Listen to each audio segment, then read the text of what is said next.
business is to determine if we have a quorum. If you, Joe, do you know that yet or not? Yes, we do have a quorum. Okay, thank you. So I'm calling the meeting to order at, I think, 6:32.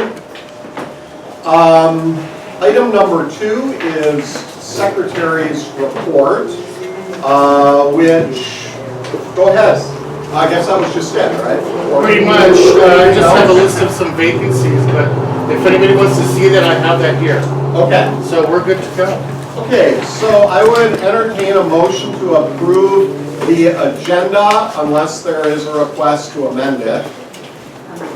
Chris moves to approve, and Cesar seconds that. Is there any discussion? I have a Paula. question. Yeah, I have a question, and it actually comes out of the work that we've just been doing in the bylaws committee. Okay. So the election that we're having to fill the vacancy that's going to be created by you, Yeah. your resignation.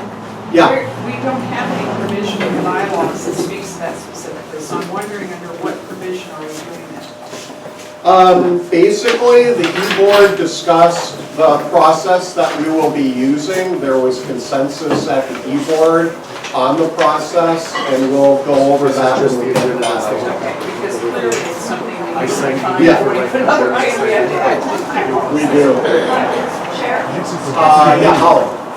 is that something that the full membership should vote on and not be in?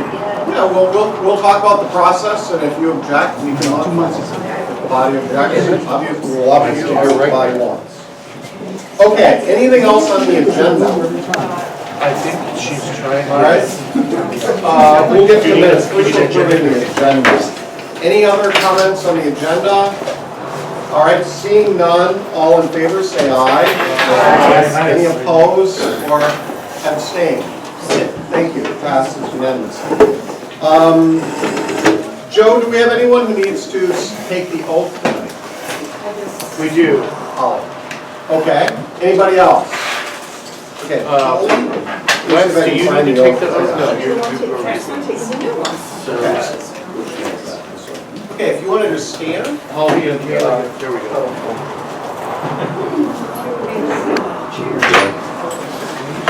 We would do that too. All right. So, could we have quiet, please? Thank you. I state your name, do solemnly affirm that I will support and defend the Constitution of the United States of America and California The Constitution of the United States of America and California against all enemies, foreign and domestic, against all enemies, foreign and domestic, that I will bear true faith and allegiance to them, that I will bear true faith and allegiance to them, that I will honor and uphold the bylaws of the Monterey County Democrats, that I will honor and uphold the bylaws of the Monterey County Democrats, that I'm now registered as a Democrat and will remain so while seated. that I am now registered as a Democrat and will remain so seated. I take this obligation freely, Take this obligation freely, without mental reservation or purpose of evasion, without mental reservation and the purpose of evasion, and I will well and faithfully discharge the duties about which I am to enter. Okay. And during such time as I hold a position as a member of this body. for as long as I hold the position. Do you want me to say? No, that's fine. All right, thank you very much. That's good enough.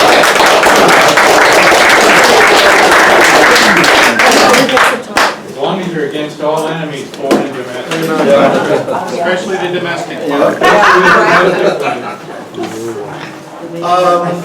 Okay, this is an opportunity now for anyone who's here to provide 1 minute of comment on non-agenda items that are under our purview and that are not on the agenda. So please raise your hand. I see Chris. Mark? Go ahead, Chris. I just wanted to bring the attention of all of you. Rich Fox is in the hospital. He was readmitted today, and he's in really serious condition, suffering from bone marrow cancer, kidney disease, and heart problems. And so I wanted to put out to the group that it would be nice given all the years of service, if we could send, either some flowers or, something to acknowledge that. Okay. Could our secretary just make a note of that so we don't lose track of that? I also, if I can, I wanted to take this opportunity to thank Wes White and Greg McCall for their work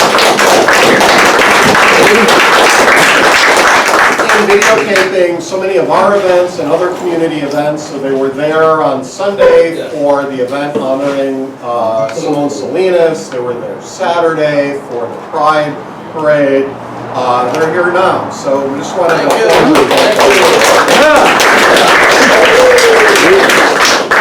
Okay, other comments? I keep going down the line there. Go ahead. Yeah. Thank you. Monterey Democrats. My name is Mark Weller. I work for the Service Employees International Union, Local 521. We represent, among many others, 3,200 Monterey County public service workers in health, emergency, and public safety, social services, etc., who are in a contract campaign right now that I think could have a real effect on the overall economy of our region and, thousands of families in the region too, not just the workers themselves, but those that they service. Because right now, the county's contract offer is so ridiculously measly in a year in which they're taking in more money than the last, for instance, that, well, I can't get into details of bargaining, and I feel like I gotta give you one piece of information, and that is a 1% salary increase, which, as you know, is far below inflation. So they're looking to take an even larger hit. They won't, the workers themselves will not allow that to happen. So I just wanted to put this. So Mark, Yeah. when 1 minute's up, but is there something specifically you'd like to ask of us? I didn't realize I hit a minute. We will keep you informed. I reserved today in case there was an announcement. Not quite yet. Okay, got it. Thank you. I saw somebody else. Yes, go ahead. Hi, Democrats. My name is Sheila Keith, and I am with the Monterey County United. I'm also with Swing Left. I'm also with Women's March and Indivisible. And I'm here to give public testimony to Elena. And I have tons of comments here from other people who are in these organizations supporting Elena. I just want to say that her leadership skills and her role as a conduit between the Democratic Party and activist groups like Indivisible, Swing Left, and Women's March has been indisposable. She's a great leader, she's reasonable, she respects people, and she gives the respect right back. And I just want to say what a wonderful asset she is and how much we all love her as a leader. Thank you, Sheila. And just as a note, though, that is on the agenda, so for other folks, if you want to comment on the chair race, please hold your comments until we get to that agenda item. So will I be, that's what I want to comment, and as a new alternate, I don't know my place. So will I be, can I comment now, or Go will ahead, I be able to comment. comment later? Comment now? Go ahead. Okay, thank you. If you're an alternate or a member of the public and you're not going to be able to speak later, you speak now. Go Okay, ahead. great, thank you. I just want to emphasize when everybody's thinking about this racist experience, I started in '05 and knew nothing, and it took me a long time to learn anything, and the first presidential cycle was a really scary thing. And the presidential cycle is a 2-year cycle. It started the day after the 18 cycle. And it's different than any other cycle. And we have a lot of new people here who've never been through the full cycle that includes a primary. I've worked with Elena through 12 and 16. She has the presidential election experience. She's been the campaign chair. She knows the quirk, she knows the pressure, she knows the stress, and I can't emphasize enough about how important that experience is in this time of year. And I just want to remind everyone, in 16, when there was a new board coming on, we kept the same officers until January of 17 to keep the experience, because it was a whole new group of people who've never been through a presidential election. So there's a reason that happened. is that experience at this time in this election is critical. So please keep that in mind. And all I will say is when I used to say to Elena, can you? She would say yes, and if she says to me, can you, and I will say yes. All right, any other comments? Gary? Well, I represent Senator Monty on this committee, and I should mention, which I haven't done, and I think I'll start doing, because some of Bill's accomplishments that I have, I think, of our district in California. Tomorrow, Bill and Governor Newsom will be signing the 1.3 billion safe and affordable drinking water fund for all of California. But here in Monterey County, they're just set up unpredictable water systems, which will receive an infusion of funds. So that these are basically rural areas, farm workers, and poor folks. So this is a big deal. I just thought I'd bring it up. There's a reason why we get behind it. Good Democrats. We elected good Democrats. Thank you. Thank you, Gary. Anyone else? Yeah. I just want to do a quick thing about the chair's race and chair's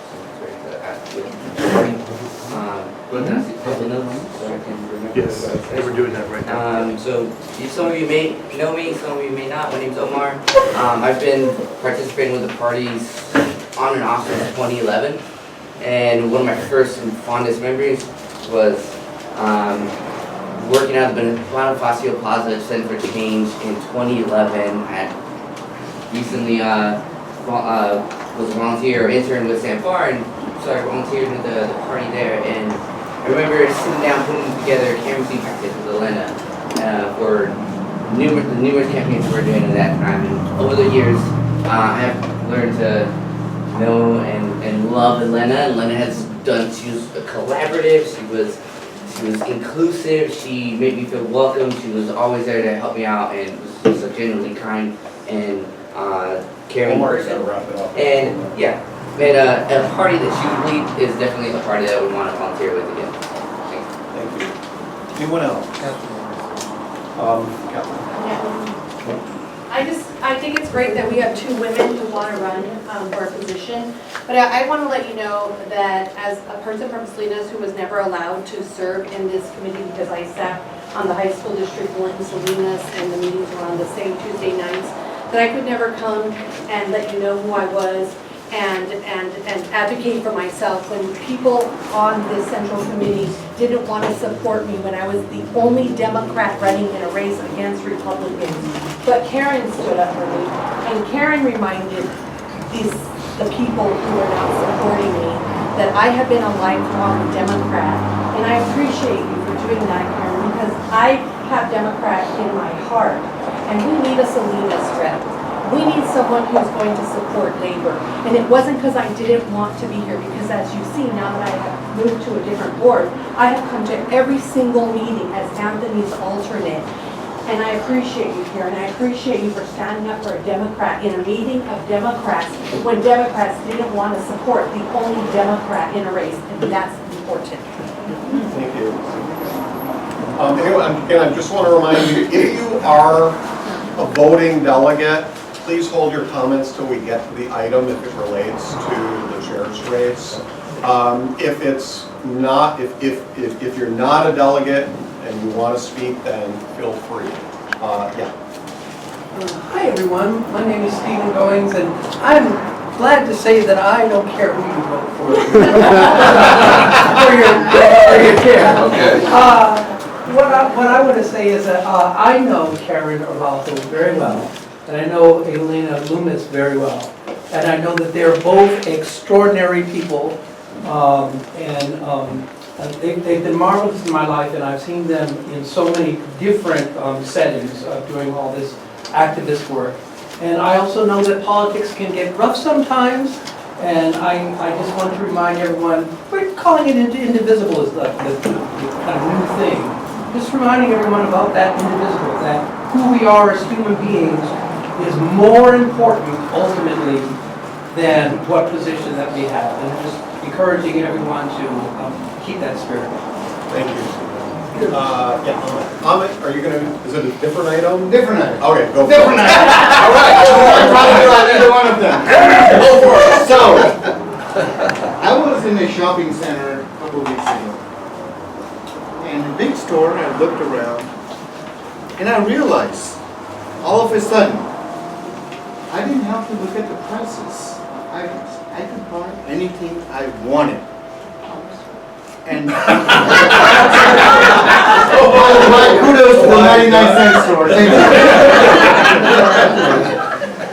you. Anyway, so I just came back from the convention a couple months ago, and there were some good moments, bad moments, weird moments. But we have to realize we got a 2020 election that's coming up. We are in public comment. And this is the center of power for the entire Democratic Party for the Monterey County. And who we choose as a leader will dictate in part the direction we take coming up in the next couple of years.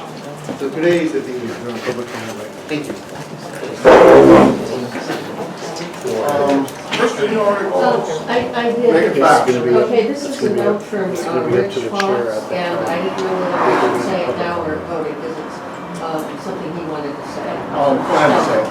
Okay, just simply, I hope to be there to vote for Karen, but unfortunately, I was just admitted to the hospital. I think she'd be a great chair, and I regret I won't be able to be there. Thank you. Next, This is an entirely different topic, but are we going to talk to Jenny Panetta about his PAC endorsing a Republican? you can bring that up, or you're asking the board to look into it. I am asking the board to look into it. It's Okay. absolutely disgraceful. Can you make a note of that, please? All right, I see him back there, yeah, go ahead. Hi, Laverne Baker Leyva, and a lifelong Democrat. I would just like to say I too am just thrilled that we have two women up for the position, and I've known both of them being, tireless workers. But I have to say that I've known Elena Loomis for over 30 years, and her tireless efforts to be a strong Democrat and a leader of all people. Whenever there's any inequities anywhere, she's always been one to rise to the occasion, whether it affects her personally or affects someone else. So I just have to say that, for throwing our words out of encouragement, I'm really proud to have two women to be available. But I know Elena personally, and that she has been amazing in every capacity, whether it be the librarian at Seaside High School, in a position where a lot of people would not take. It was a vibrant place, and we've worked together through the National Coalition Building Institute for many years, working on equality and equity for all. So, thank you. Any other non-agenda, yeah, Bob. I'm Bob Coble. Actually, I don't know if Alan knows this yet, I've become his alternate. Good. Anyway, I want to speak on behalf of Karen and Rahul. I have nothing against Elena. I've enjoyed working with her the last few years. I have worked with Karen now, in the last millennium. Back in the days when I was president of the North Monterey County Federation of Teachers, and Karen has worked in various categories and through labor actions. When I got to know her. And I've known Karen, I think, longer than anybody else longer than I've known anybody else in this room. And I hope that she gets elected. If Elena gets elected, I'll be happy to work with her because I think she too will do a good job. But I think from Labor's point of view, and Labor has become something very important in the Democratic Party now, whereas it wasn't back when I was president of the Labor Council for Monterey County. And so I encourage voting for Karen. Thank you. Any other yeah. Are you going to be voting? Yeah, but it's not on that. Okay. No, I have something to say. I just wanted to support what Natalie said about Jimmy Panetta and the PAC. So I think that go to issues committee, right? So I wanted to just echo that sentiment about that. I don't know if that's an issue. I mean, I know it's not really an issue. It's a behavior. You have to put it somewhere on the agenda or give it to Igor. Let's make it an issue. Okay, so during public comment, we don't really talk about things. My sense is, and whoever the new chair is, it'll be their decision, but my sense is the board should talk about it and either send it to a committee or bring it back to the whole body. Other non-agenda items, yes, 1 minute. No, non-agenda items. Non-agenda. Member of the public, can I speak? Yeah. About the chair election? Yes. Okay, you can This is speak my- about the chair elections, you're this is not gonna be voting, right? Correct. Go ahead, 1 minute. Okay, thank you. So I'm Margaret Sednapanetti. I have lived in Monterey County my whole life. I have been involved in this area. And I also think it is absolutely fantastic that we have two wonderful women running for this position. Right now, at this point, I'm here. I would like to support Karen Araujo. And the reason I want to support Karen is I've known her for a very long time. And it's, as was mentioned, the labor unions. But also, I think Karen brings a very important voice, which is the voice of Salinas. We have a huge population, especially as a Latina. I would like to say that I think it's very important that we have people that have that outreach to the Latino community. It is changing. This whole area for a very long time, I would like to say, is Salinas is very apartheid. The peninsula has always had great representation, and you get the numbers out.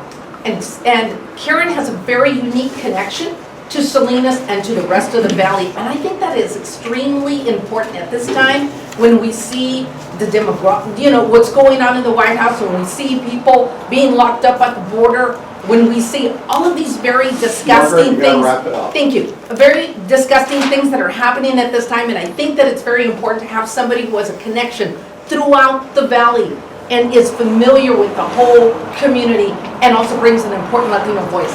Thank you very much. Thank you. All right, any other non-agenda items, or if you're not a voting member, you're not going to be voting later, and you want to speak on the chair? Dominic. I guess we've got announcements, but Assemblymember Rivas will be having a housing town hall in Greenfield August 7th. I'll make sure to pass on the flyer so the Democratic Party can share it as well. Okay, cool. And if you get the flyer to Tyler and the chair and vice chairs, then make sure we get it out, okay? Any other? Yeah. Senator Caballero is having an open house at her new office in Salinas. There you go. I sent them to me. I don't think I saw it, but I don't know that either.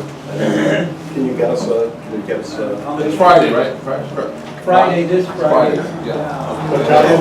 5:30. Salinas, don't ask me for the address. It's behind the courthouse. Yeah. I think it's like 200 something Gabby Land. It's right across the street from the board of supervisors. There is a flyer that the committee should have gotten out. Hey, that was my bad. I was supposed to get Ana the Central Committee information. That's my bad. I was supposed to get Ana Velasquez that info, but I'll make sure she gets it. I can only staff one I at a delete everything I said. Okay, thank you. And it's always best if you send information that you want out about an event your club might be doing or an elected official. If you send it to Tyler Barola as well as the chair and the vice chairs, just the more eyes seeing it, the less likely it is to kind of slip into our email abyss. Vince? Just wanted to clarify on behalf of Jimmy Panetta, whose alternate I am. Of course, Jimmy Panetta does not support the PAC. Jimmy Panetta has donated to Katie Hill's campaign. It's going to walk precinct for Katie Hill. Has donated more than $250,000 on behalf of the election of incumbent Democrats, including, I'm sure DCC will defend Katie Hill. So The Intercept did some very shoddy reporting on this, and whenever you want to discuss it in the issue committee, I'd be happy to help. That's probably a good idea. I've not had any conversations with Jimmy about it. For sure. And, but whoever the new chair is, I'd encourage them to have a conversation with Jimmy. You're so relaxed. He is so relaxed.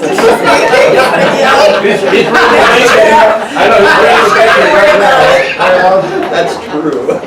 All right, any other non-agenda items? Oh, I gotta say one more. David. I just wanted to, actually, everybody's talking about this, but really, I just want to thank Alan Hoffa for all his work as chair. Thank you.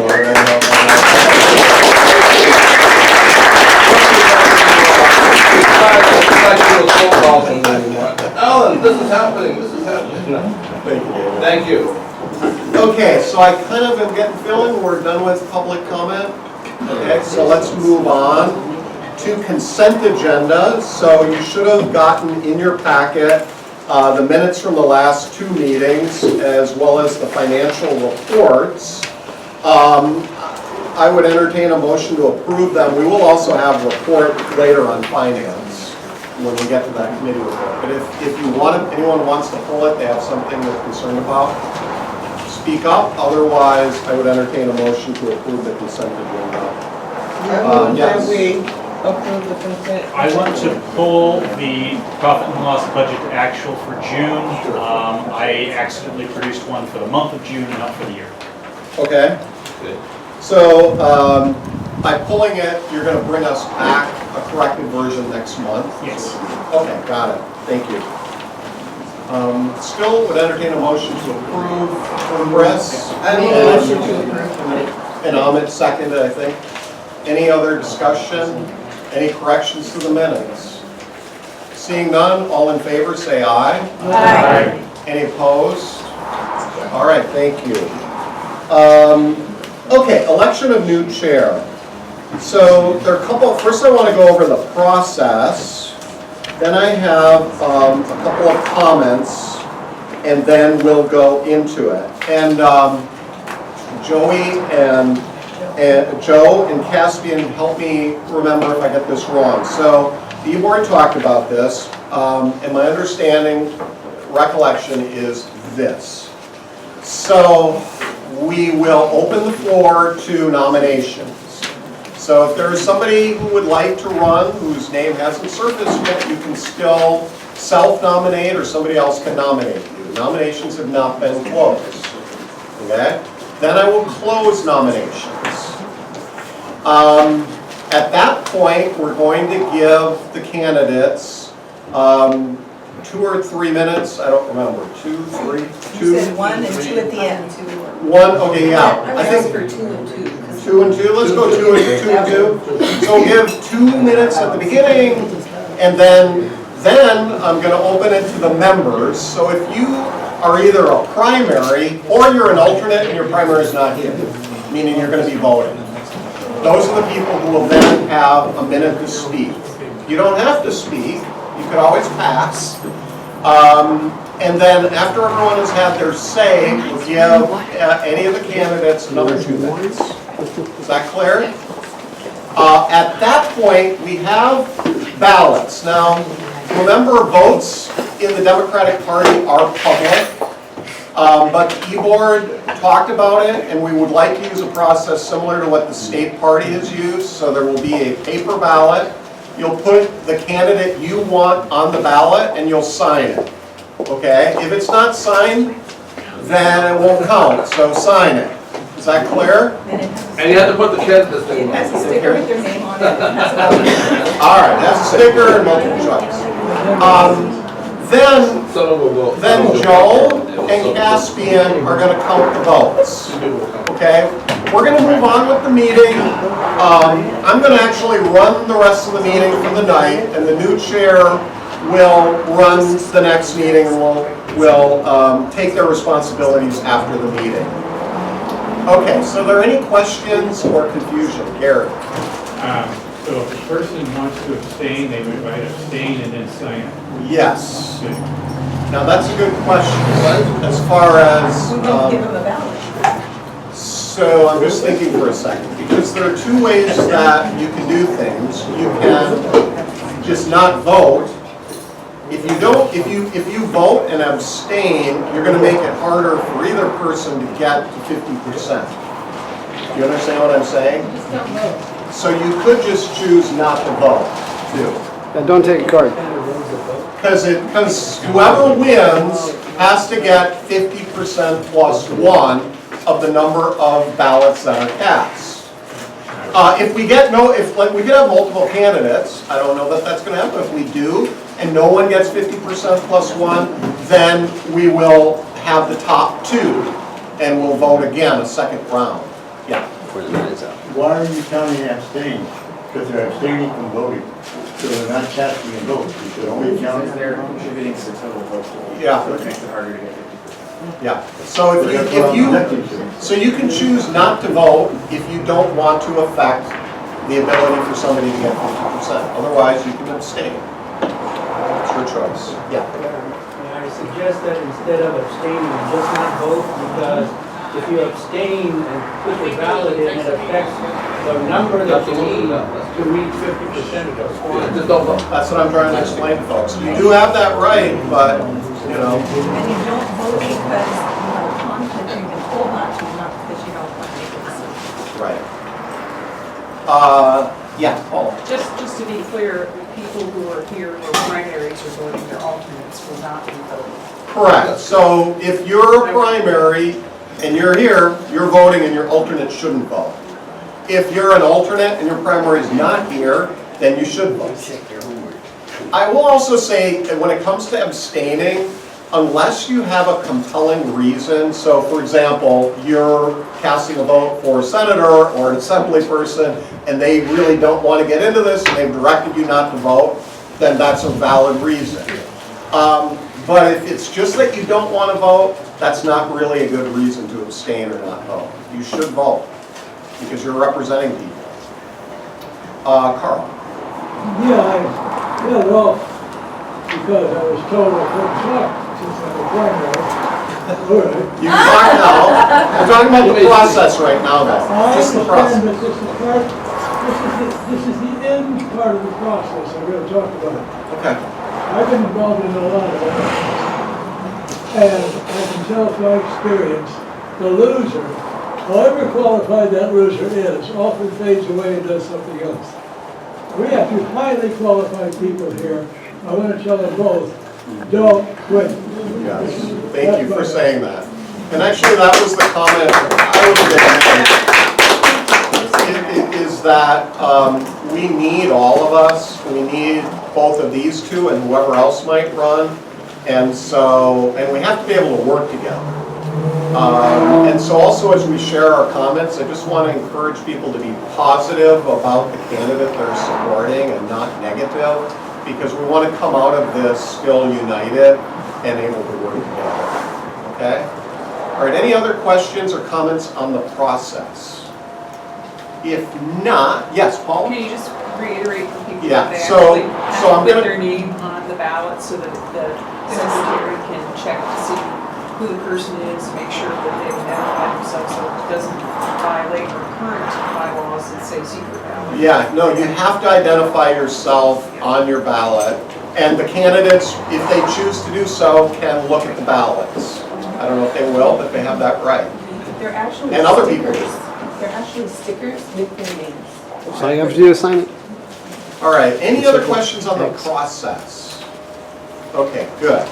Then I'm going to open the floor for nominations. Karen and Karen and Elena? Yes. I think so. I don't know. Yeah. I nominate Karen. Okay, so we have a nomination for Karen. Any other nominations? Does it need a second? I think I heard a second. Is there a second? I'll second it. Okay, so we have Elena and Karen. Any other nominations? Okay, going once, going twice, nominations closed. Okay, so you each have 2 minutes to just sort of make some general comments, and then we'll go around the room. And I didn't really talk about who would go first. We didn't want to go first. Alphabetical. And then go in reverse order at the end. Okay, we'll do that. Karen, go ahead. Sure. 2 minutes. Okay, 2 minutes. I didn't plan to run for this. I was simply going to ask someone to nominate me at this meeting. Actually, Alan was going to step down in June, but he was going to be out of the country and Elena wasn't going to be there. And I suggested that we move it to July so we could have a fair election with everyone here. So I wanted to bring that forward. I want to say that I do live in Salinas, as has been mentioned. I've lived within 1.5 miles my whole life.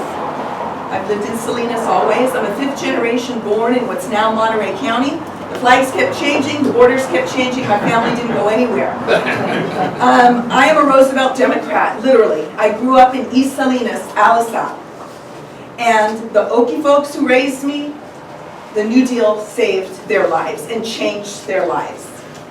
So there's a song, if you know it, from Larry Hosfer, The Okies and the Mexicans. That was my family's story, kind of, except that the Okies were from Nebraska and the Mexicans really were from Venezuela, from Spain, then through Venezuela. But I'm a Californian. I want to do this. I believe I can serve you well. I'm not an ambitious person. If you look at all the lists I provided to people with all the different hats I wear, I'm not a person that seeks to run the organization. I'm ready to lead this group. And I've been participating with Alan the past year and a half to be ready to do this. It was a surprise to me when I found that someone else wanted it, because it was my understanding that I was providing a service that other people did not want to fill. I don't have kids, I don't have a spouse. I did my elder care before I was 40. I work part-time, and I'm a mission-driven person. I want to serve this organization. I want us to stay together. I want to bring in Salinas, and I want to extend down into the valley. Vote for one of 2 capable people, and I hope you'll vote for the person from Salinas, me.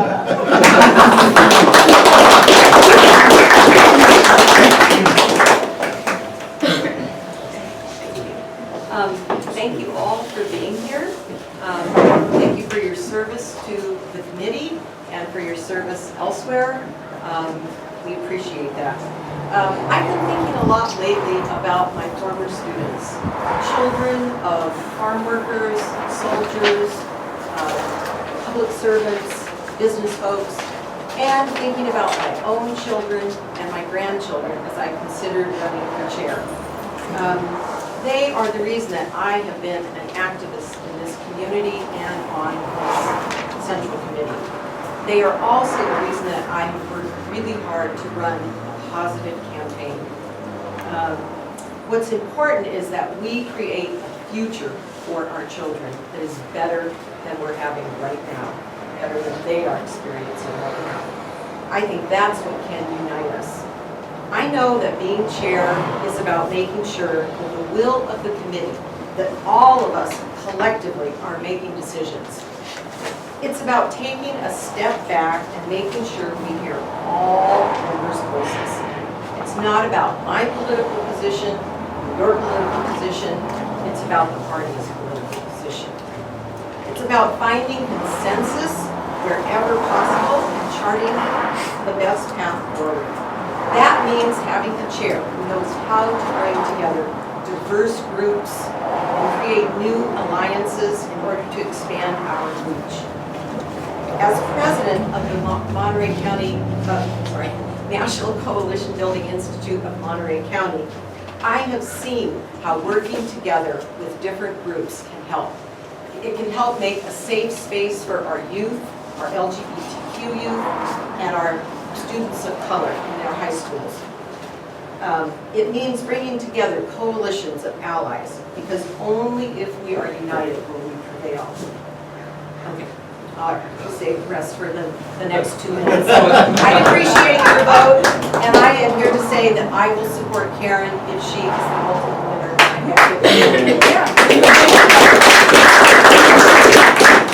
Okay, so we're just going to go around left to right. If you are a member, if you're going to be voting, you can speak or you can pass. It's up to you. You got 1 minute. Hello, members of the Central Committee. It's been a while. I've been on the school board and we have the same night, so I wasn't able to attend the last one, but I can come to this one. I'm here to speak in support of Karen, and I'm here to say that for a long time, the Monterey County Democratic Central Committee was really focused on the peninsula. You guys have really locked that down. There are a lot of progressive people there. But the reality is Salinas still has a Republican mayor. Salinas has a Republican majority conservative city council. And as we look at how we can go forward as a party, we look at people like Alexandria Ocasio-Cortez, Rashida Tlaib, Ilhan Omar. It's people who represent those who look at the party. And Karen represents those who look at the party. And I hope that this is not a Salinas, this is the peninsula thing. It's not an attack. It's It's a plea for help. Help us elect our leader, someone who's been a strong Democratic leader in Salinas Valley for years, who served on the planning commission, police advisory committee. She knows our valley, she knows our city, and she knows how to lead our party forward and ensure that we continue to have wins in areas that we desperately need to make progress in, like the Salinas Valley.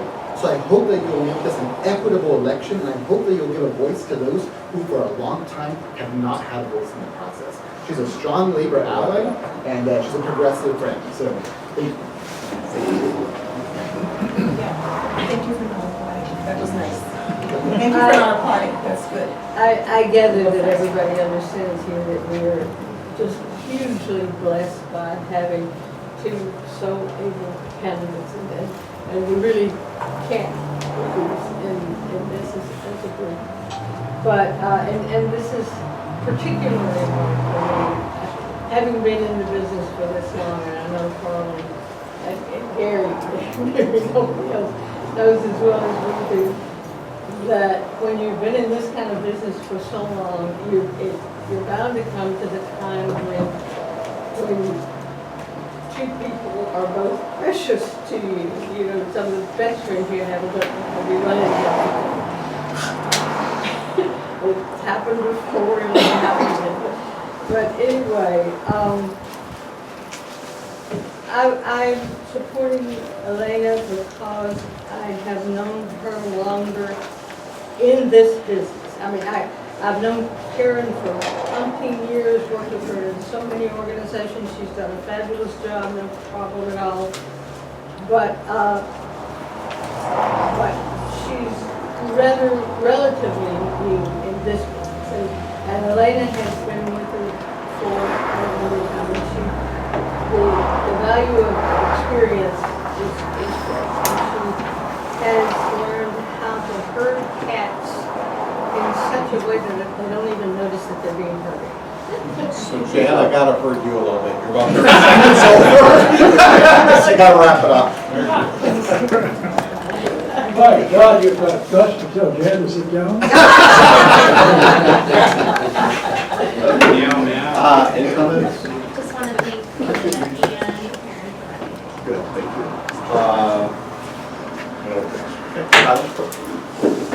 So I'm Tyler.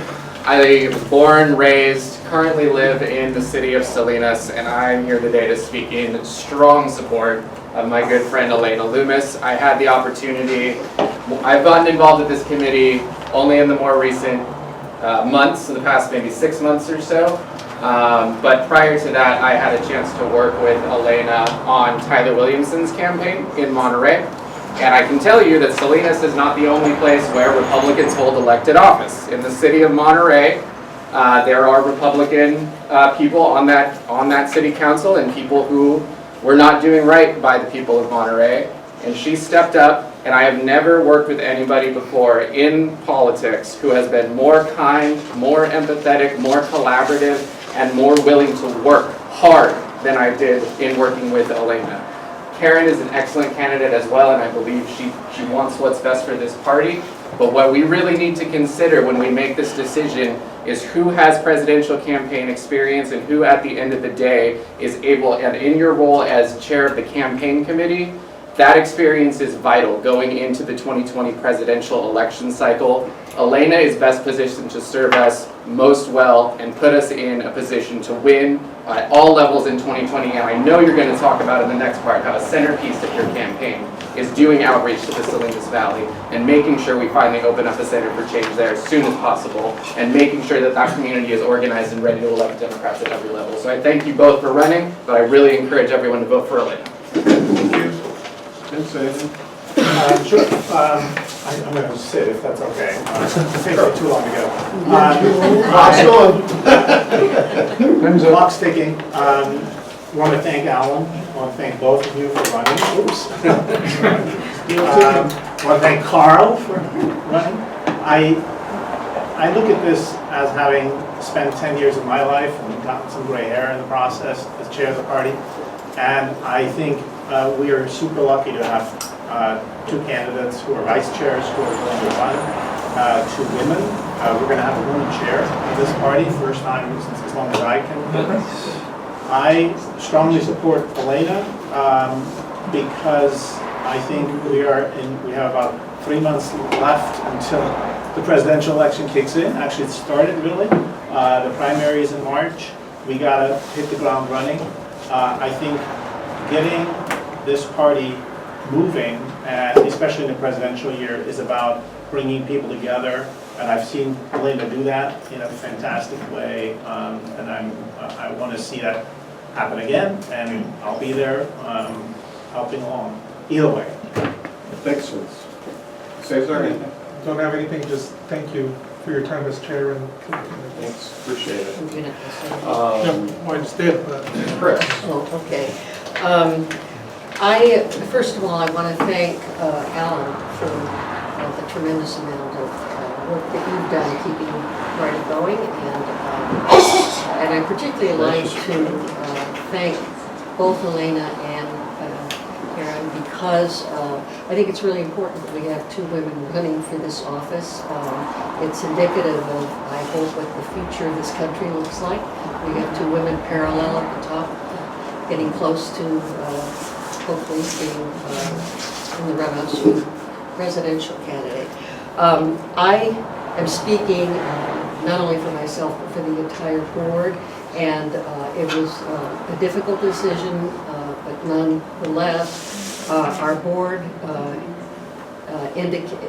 what I would like to say is that we're feeling that there's a juncture, in the Democratic Party in which we have to bring in individuals who have not been included really in the power structure, and I think it's indicative. And we represent it here on the peninsula. We have dominated the party, and her commitment to bring in Salinas and passion for including was one of the primary reasons that we're supporting. You didn't say I was trying to Karen. balance you. I'm sorry. You want to say anything? You're voting, right? Yeah. Go ahead. You want to say it? If there's somebody in the back that didn't, I'll come back to you. Good evening. My name is Herbert Cortez. I'm one of the representatives from District 4. And tonight I'm voting for Karen.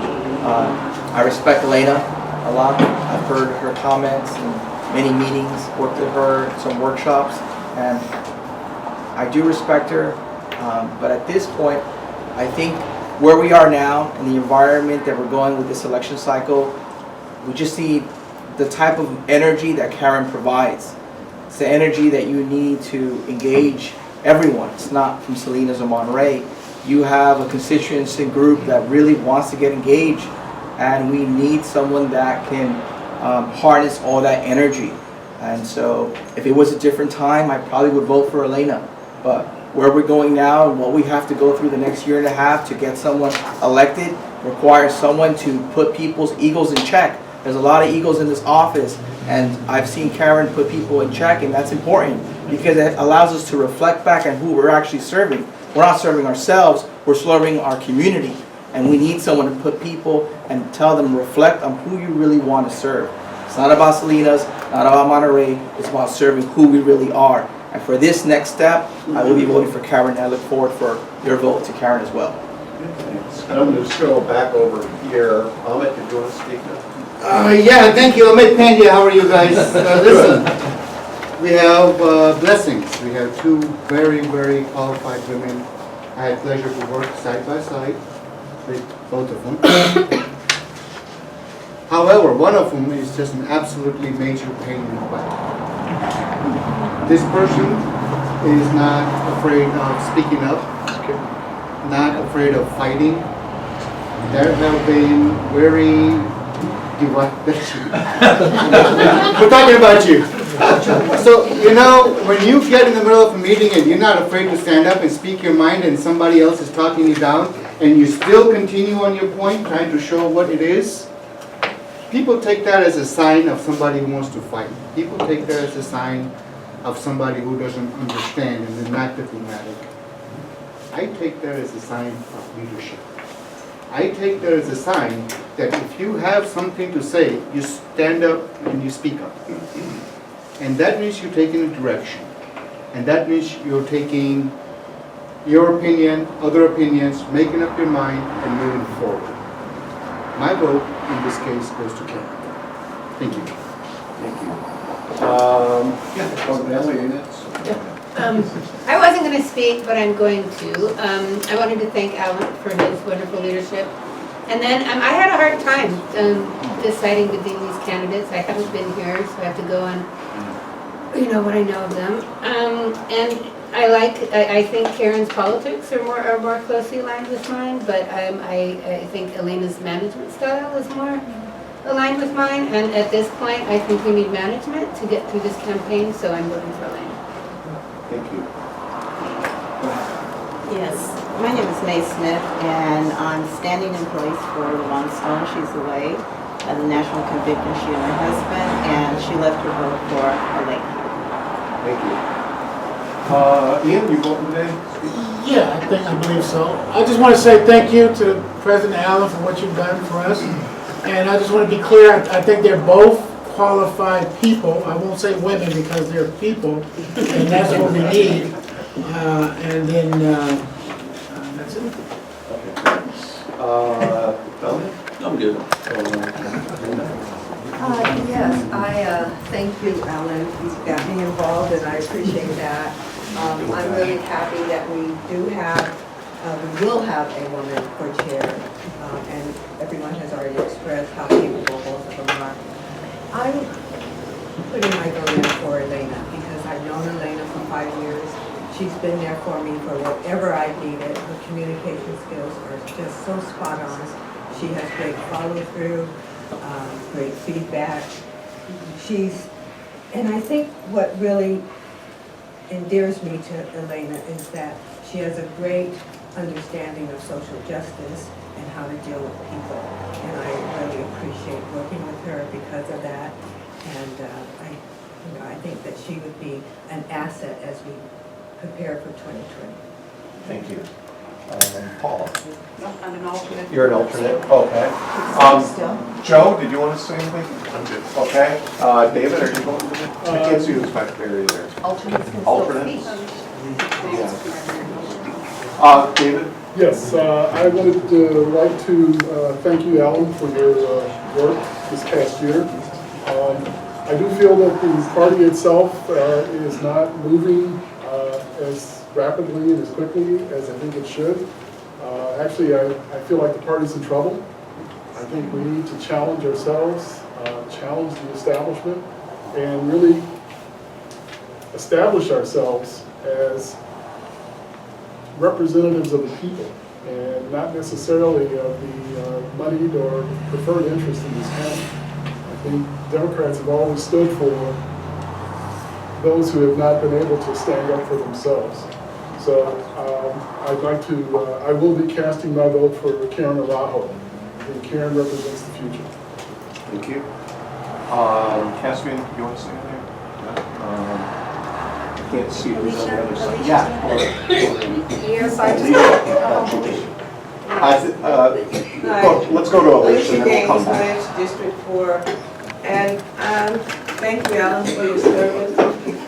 I think they're both well qualified. Okay, thank you. All right, Maria? I just wanted to say that when you're chair of the Democrats of Monterey, we're not here to serve certain people. We're here to serve all the people from all the county. That's includes Monterey, that includes Salinas. Any leader knows that if they're standing up for the people, all people. Doesn't matter who they are. First of all, I wanted to say that I actually believe that Elena would be a good chair. I only know him both for the first time 2 years ago. But there's something that I really take into consideration is when people can communicate good, people can respect, and people have good rapport, with not only with the people out there, but people here in this committee that we have. And I've been here 2 years, and I have seen 3 confrontations concerning Karen, and that have gotten me embarrassed, and I have walked out of here because I don't think we should be fighting like that. Sometimes there's no respect you know, and I don't go for that. I think we should respect each other. We got opinions, but, you know, when you argue in front of the committee, it looks bad. It looks really bad. Like I said, I know they're both strong activists, but in this case, I'm gonna go for Elena. Thank you. Okay. You want to go to the back row? Okay. If you're a voter, yeah, go ahead, Juan.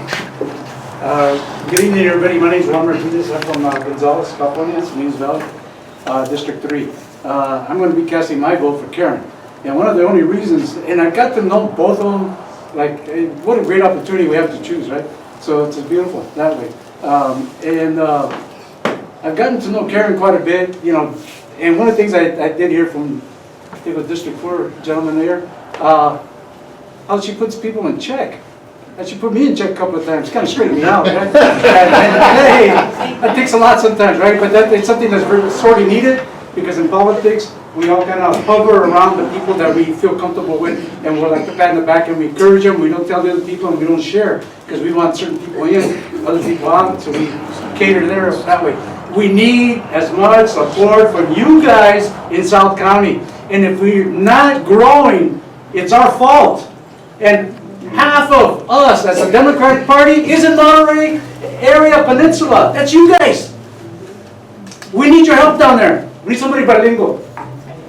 Okay? We need somebody who knows the area down there, knows campesinos, knows the history. So, mi respeto a los dos de ustedes porque tienen interés de hacer para la comunidad. Y Alan, muchas gracias. Thank you. I'm not sure who else along this row is a voter, so I'm just going to do, if you're a voter, you want to speak, or an alternate. James, go ahead. Yeah, I'm a voter. Well, I'm going to put my support with Elena.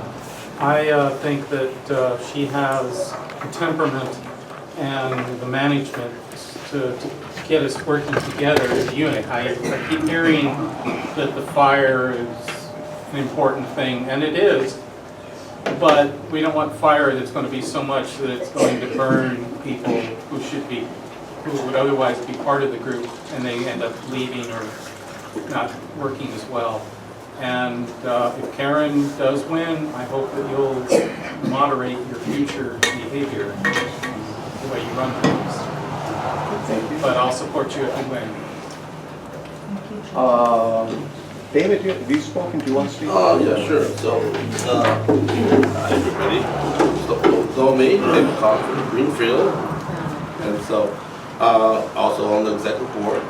And so I've worked with both. I think we're both qualified to be the chair. I'm going to cast my vote for Elena. I think we need at this point, because she has that experience running the primary, being in the primaries, and this is a presidential year coming up. I think she'll have a better grasp of things. So either person of those, I fully support them, but I'm going to cast my vote for Elena. Thank you. Thank you, David. Oh, actually, Alan, you still got Alan, thank you for your leadership as chair. You got lots of time. You want to speak? You know, I've been thinking about what I'm going to say. And I haven't been here for a long time. So I'm going to follow my alternate's lead. Well, over there, gave it. No, really, to be honest, they're both very fine candidates. And I would like to address something that many of you have talked about here before. How to reach out to South County. It's not an easy answer. You can't devote all your attention to South County. If you do, your support from up here will dry up and disappear. We can't sit here and say, gee, we're a Democratic Party and South County is irrelevant. That won't work either. But we've been working for 20 years to build bridges. I think we got a little better bridges now than we've had in the past, but there aren't enough. I don't know who has the right answer, but it isn't a simple question. Anyway, that's all I have. Okay, thank you. Good evening, I'm Regina Gates. I'm a primary from District 2. Hello everyone. Alan, I'm sure you've enjoyed what is sure to have been a relatively thankless job, so thank you, I can only imagine, and thank you both for running. I tonight am casting my vote for Karen. I think Karen has the leadership style that we need. I think people in this Democratic community need to speak truth to power, even if that's an elected representative who happens to be a Democrat. I think it's very important at this point in time to be transparent, to be bold, to be decisive. Elena, I think you're such a hard worker. You do a great job too. But tonight, I hope all of you will, if you've not already decided to change your mind, to vote for Karen Araujo. Thank you. Thank you. So I'm Bill Boasman, District 5. First I want to thank the 3 executive board members that they've done a really good job over the last couple of years, I think. Both the candidates have, I respect them both a lot. From my perspective, they've been tireless in their roles. They've done admirably. A year ago, I think the choice for me would have been a little easier.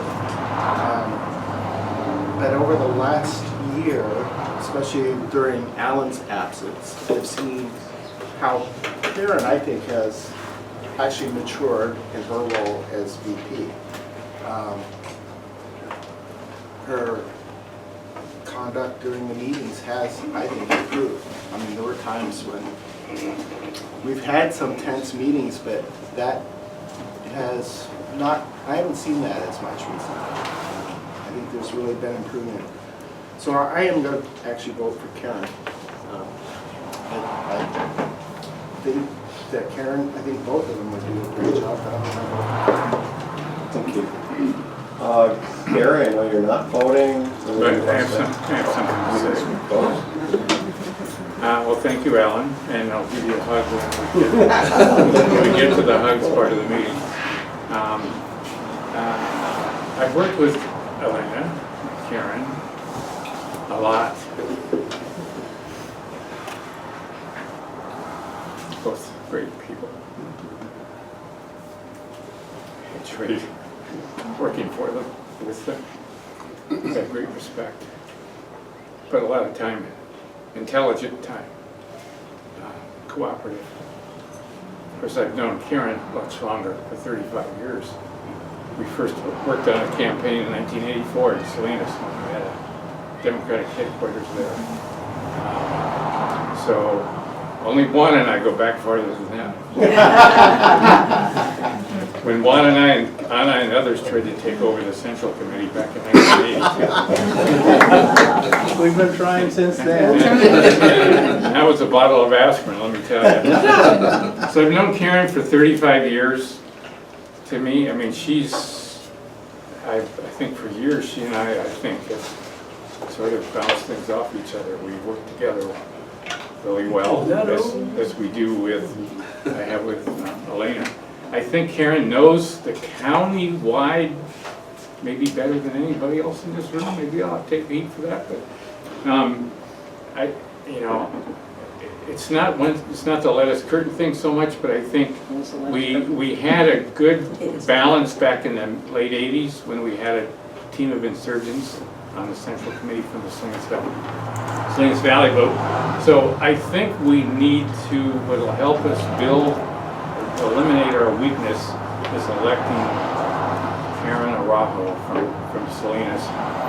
Karen and I wrote a book together. We got arrested together. We worked on Okay, that's it, Gary. That's too much information. We worked on campaigns together, and we strategized together. I mean, she thinks like an organizer. She's a working class hero. Thank you, Karen.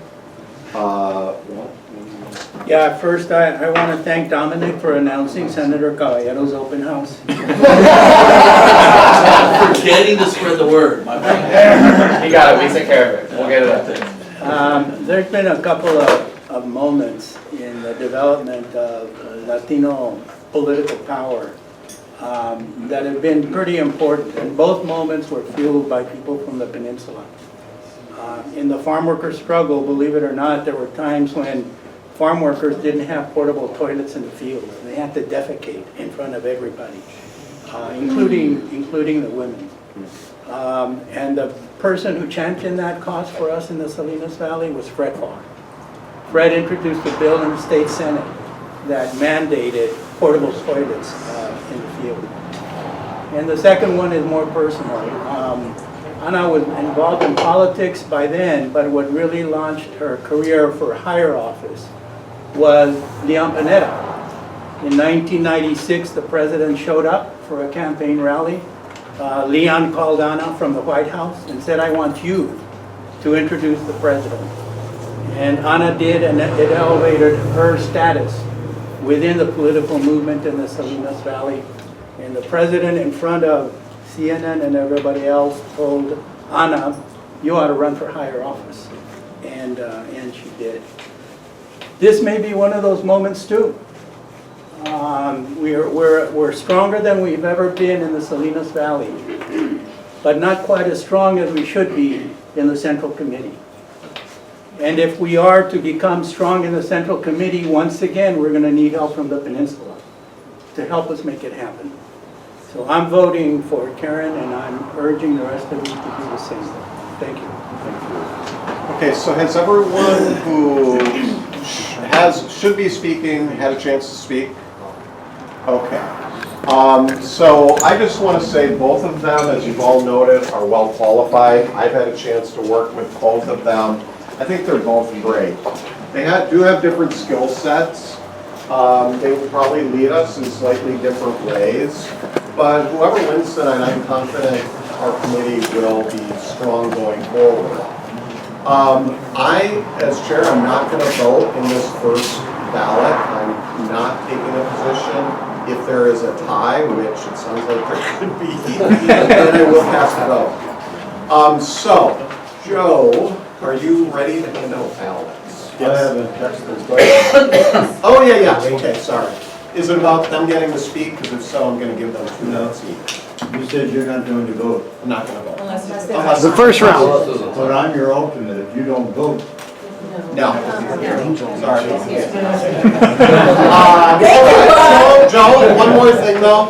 They each get 2 more minutes, up to 2 minutes if they want it. And Elena, you get to go first.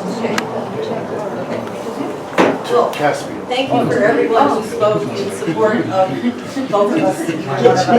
I agree, I think. Start the time over, please. I'll restart that. Please be respectful. Go ahead. Start again. Thank you to everyone who spoke on behalf of me, on behalf of Karen. I hear the passion. I hear what you're saying. I just want to give you a tiny bit of biographical background that you may not know about me, which is I started my life out in education as a migrant aide. I worked with students who on occasion would come to school and say, we're not going to be here tomorrow because La Migra is coming. That was in a town called Winters. My first teaching job was in essentially a one-room schoolhouse at Fremont Elementary School in Salinas. I am bilingual. I was a bilingual teacher at that time. I later, many years later, worked for the Monterey County Office of Education as a speech therapist aide and worked in South County as far as King City, working with preschool children. I think that I know the South County. I don't confess to know it as well as someone who has grown up there. But I will do everything in my power to reach out. I think we need to facilitate a discussion with the leadership of the Peninsula and South County and the Salinas Valley around the issues that are important to all of us, which is affordable housing, jobs, and the environment. And I think we can come together and find common cause around those issues because they are issues that are important to all of us. And many people also mentioned that I have experience on the campaign committee. I have done that. I worked for many, many presidential campaigns before I got involved with the Central Committee. But Gary and I have been co-chairs of the campaign committee, and I think we work well together. And I commit to you to working as hard as I can, just like Democrats, up and down the Salinas Valley, on the peninsula, and throughout the country, because it's essential that we get that man out of the White House. I want to thank Alan for all of your work, hard work, your leadership, your ability to take on issues that come up in the press. I admire you so for the eloquence that you have. I know that Karen will follow suit and do the same, as I would hope to. I'm not afraid to admit that I think I will need help, and I will go to some of my mentors like Vince and Carl and Jan and Alan, and folks that have been here, and Holly, and ask for their help in any way possible. So I hope that you'll vote for me, hope that you'll support me, and I will do everything I can in my power to make this the best central committee in Monterey County. Thank you for your time, and I appreciate your consideration. And thank you, Karen. Thank you, Elena. I really appreciate how effortlessly we both agree that we have nothing bad to say about one another. It's a difference in style. And I also appreciate Alan's leadership. I wanted so badly for Alan to be the chair that when he was reluctant in 2016, I said, I will fight to be vice chair, and I will do everything you don't want to do. I've done that. I've done that heavy lifting. There is a reason why 3 people, one told me to F off and other people walked out of here. I was chairing the meetings when we had to deal with accusations of racism. I was chairing the meeting the night when allegations were made about discriminating against people from the LGBTQ community. You better believe people got PO'd. I was chairing them. Whomever was chairing would have had some grief.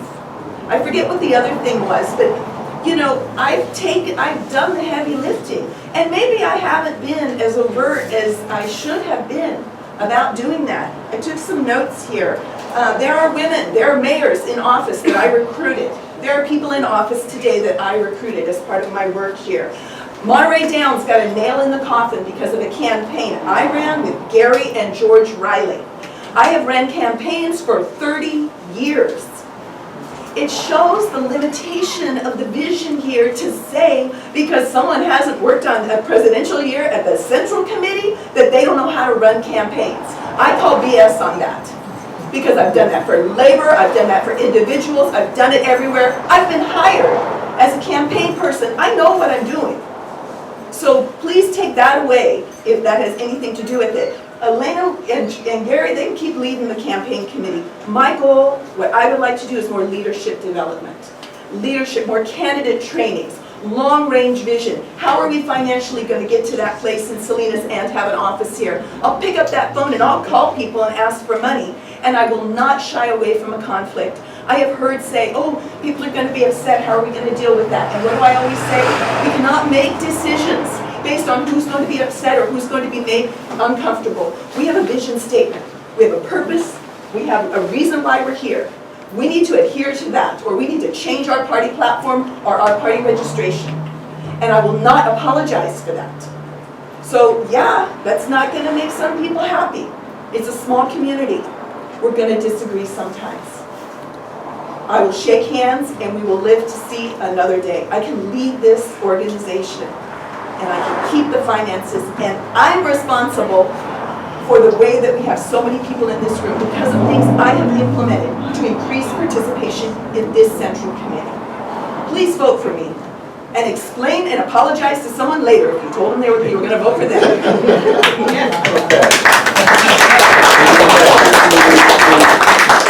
All right, Joe is going to, and Joe, do you want us to like bring our ballot and then up to you, and then you can pass the in for maybe go and count them? We've got a couple buckets over here we can pass around when they're ready. Does anybody need a pen to write your, okay? So thank you.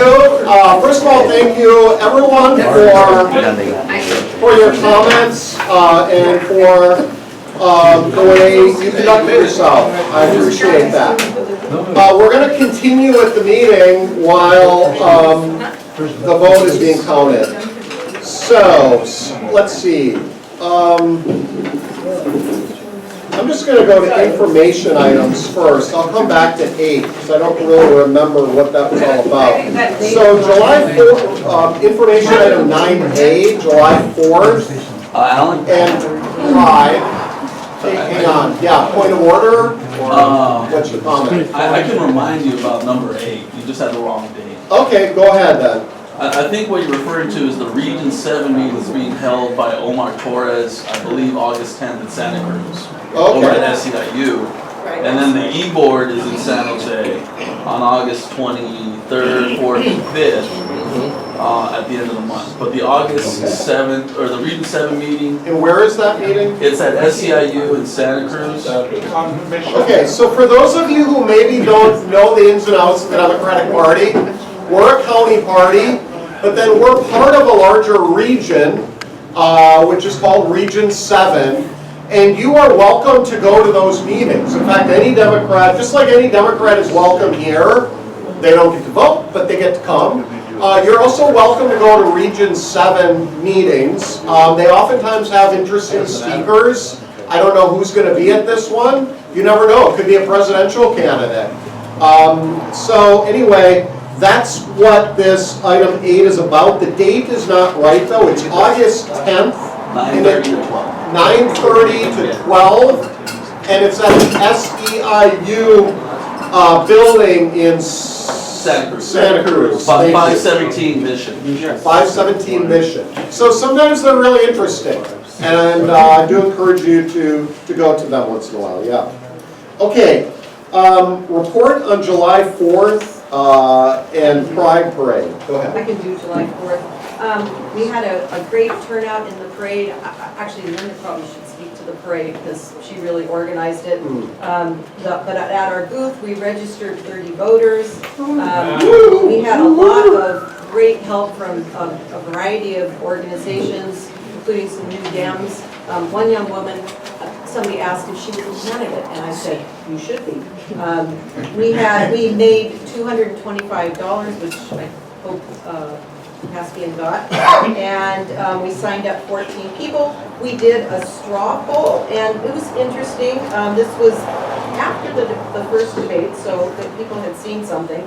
Kamala got 75 votes. People were allowed to vote for 2 people, just in case you're wondering. Okay. Warren got 37, Biden got 23, Buttigieg got 12, Bernie got 10, and the rest got under 5 or none. I didn't do all the details, but thank you to anyone who was there and helped. We had a little bit of a fun fiasco at the end when our canopy broke, and we had to shove the frame into my husband's truck. And then the good news is, the next day, he and I came here, the garbage can was empty, and we shoved it into the garbage can, and thanked the refuse folks for taking it. Thank you. And I also wanted to thank Linda for her leadership on that. We had a lot of participation from the party, which was great. And in contrast to the Republicans, I was really proud of what we did and the types of signs that we had and the way we conducted ourselves. Did you want to say something? I just wanted to say we had a goal of having 40 people attend or participate in the parade, and we exceeded that. All right. So for the Pride Parade, we did not, it was a great event. I don't know, if you weren't there, you missed an amazing event. There were at least 1,000 people. I'm thinking more than that. But we didn't have a lot of people who were willing to march with us or be at our booth. It's just something to think about. If we're going to do something in the future, we really got to make sure we have volunteers who are enough volunteers to be able to make an impact. Yeah. I have a positive thing to say. Okay, good. So Alan and I staffed the table. Arlene Hoffa also helped. But something interesting happened during the parade. I had the banner, and a lot of people were there who I thought were coming to march with us, but they found homes in different groups, right, and decided not to march behind the banner. Trevor Shapiro was so excited about carrying the banner, and then it didn't work out. Alan was called to the front of the parade as an elected official. It just didn't work out, so he rolled it up. Then I marched with my church, the Unitarian Social Justice. Well, when we got to the end of the parade, end of the march, there was this big gap and people were starting to leave because some little dance routine was happening, and we're like, no, it's not over. So I got the banner, and Trevor and I ran down a couple of blocks, unfurled the banner, and started walking in the middle of the parade during this gap with the banner. Then Elena comes up, she was happy to march with us, and a woman came out of the crowd to take a picture with the banner. We rolled it up, and then we went to march with Unite Here. So the short parade, we ended up marching in 3 different contingents. It was very funny. So Democrats were there. All right. Okay. Item 9B. So as you know, we've given clubs the opportunity to sign up and to do presentations from 6:30 to 7. It hasn't really been taken advantage of. So E-Board talked about it. I think we're going to take that off of the agenda, but it's understood if a club wants to do something and has an issue that matters to them, bring it to the attention of the chair, and we will accommodate you. David.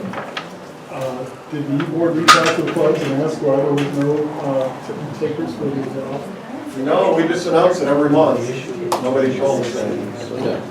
Could I make a request that you can send the clubs and committees? Okay, that's a good idea. Sure. Yeah, I mean, I'm sure the board will take that under consideration. I don't know why they The would. new chair again. The new chair.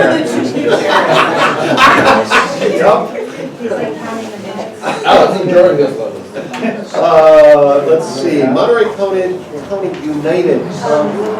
Well, I know we're gonna postpone it because, I didn't, the timing wasn't right, and Sheila had to go home, she had guests, and I told her not to wait for this, I knew it was going to Okay, be let's just past defer. her bedtime.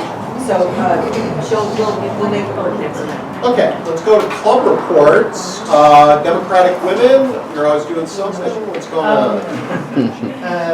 We have, in the month of August, 2 events. Adam Schiff, who chair of the official committee, and will be here, and there'll be a fundraiser for him on August the 29th. Is that a lunch? No, that's at Casa Serrano. It's a reception in the evening. There'll be fairly limited tickets, so if you want one, please, and it's the higher expense event.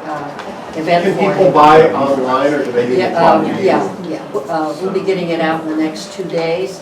And then the following Friday, he will be speaking to the Democratic Women of Monterey County, and it will be a brunch from 10 to 12.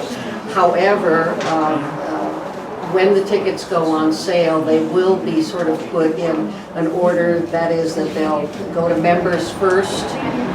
So if you're not a member and would like to come, we encourage you to join. You can join tonight. And we expect that they're going to go very quickly, so we're very excited about the event that he's coming and speaking to us. Linda, do you want to ask her a question, or do you want to report? Ask her a question. I've tried several times to be a member online, and I can't do that. Do you have the Is that Member Planet? Okay. Yeah, if you have a card, I'll sign it. Okay. Is this what the Democratic Women's Yeah, done? just want to clarify the date. So you said he's having a private fundraiser on August 29th, and then the following Friday, which would be September 6th. The next day. Oh, the next day. Okay, It's just here overnight. So August 30th. It's August 30th, 29th, and 30th. And the fundraiser, the big one on the 20th is not a DWNC event. It's a They both fundraiser. are. Oh, they both are. Oh, okay. Just 2 different events. All right, and again, if you want to share that with Tyler and try to make it available. And we'll send information. That won't sell out, sure. It'll start coming out Friday. Okay. Any update from Monterey Peninsula conference? Linda, do you want anything going on you want to share with us? Yes, we're continuing with our soapbox event, and the next one is August 15th. It's at 6 o'clock here, and I encourage you to come. It's exciting. It gives you an opportunity to ask questions, to state your opinions, maybe even get some facts, right, about the topic. And the topic that's coming up is about the cost of education and the cost of no education. So I think it should be interesting. Thank you. Do we have anyone from Salinas Valley Downs today? I don't see Linda here, but I'm out of this time. Okay. Anyone from Marina Downs with an update? Let's see, I wasn't at the last meeting here, but at our last meeting, I was somebody to the presidency of the Marina Downs, and our city council woman, Lisa Berkeley, ran and accepted the position of vice president for the club. The club participated in a protest at the Board of Supervisors last week against the illegal, unfair, unjust Cal-Am desal project.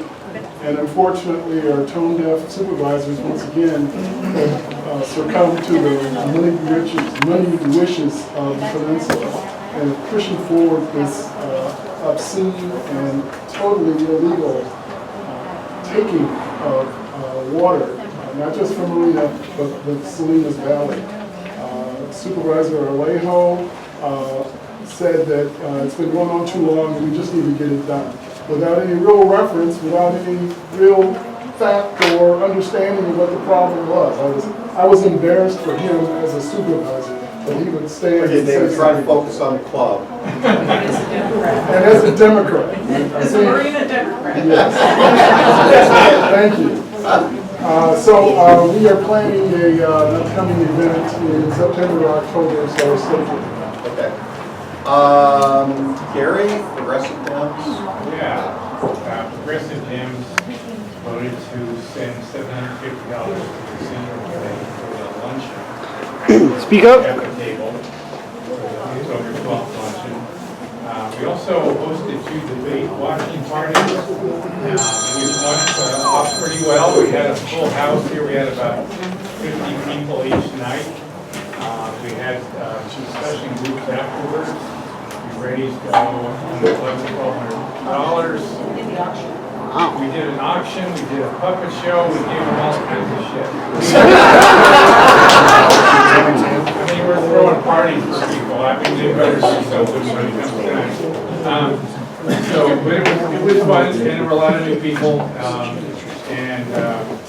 Let's see, at our next meeting, instead we're going to have an abbreviated meeting with Progressive Dems. We're going to write postcards to 2 different constituent groups. With more details to follow on that.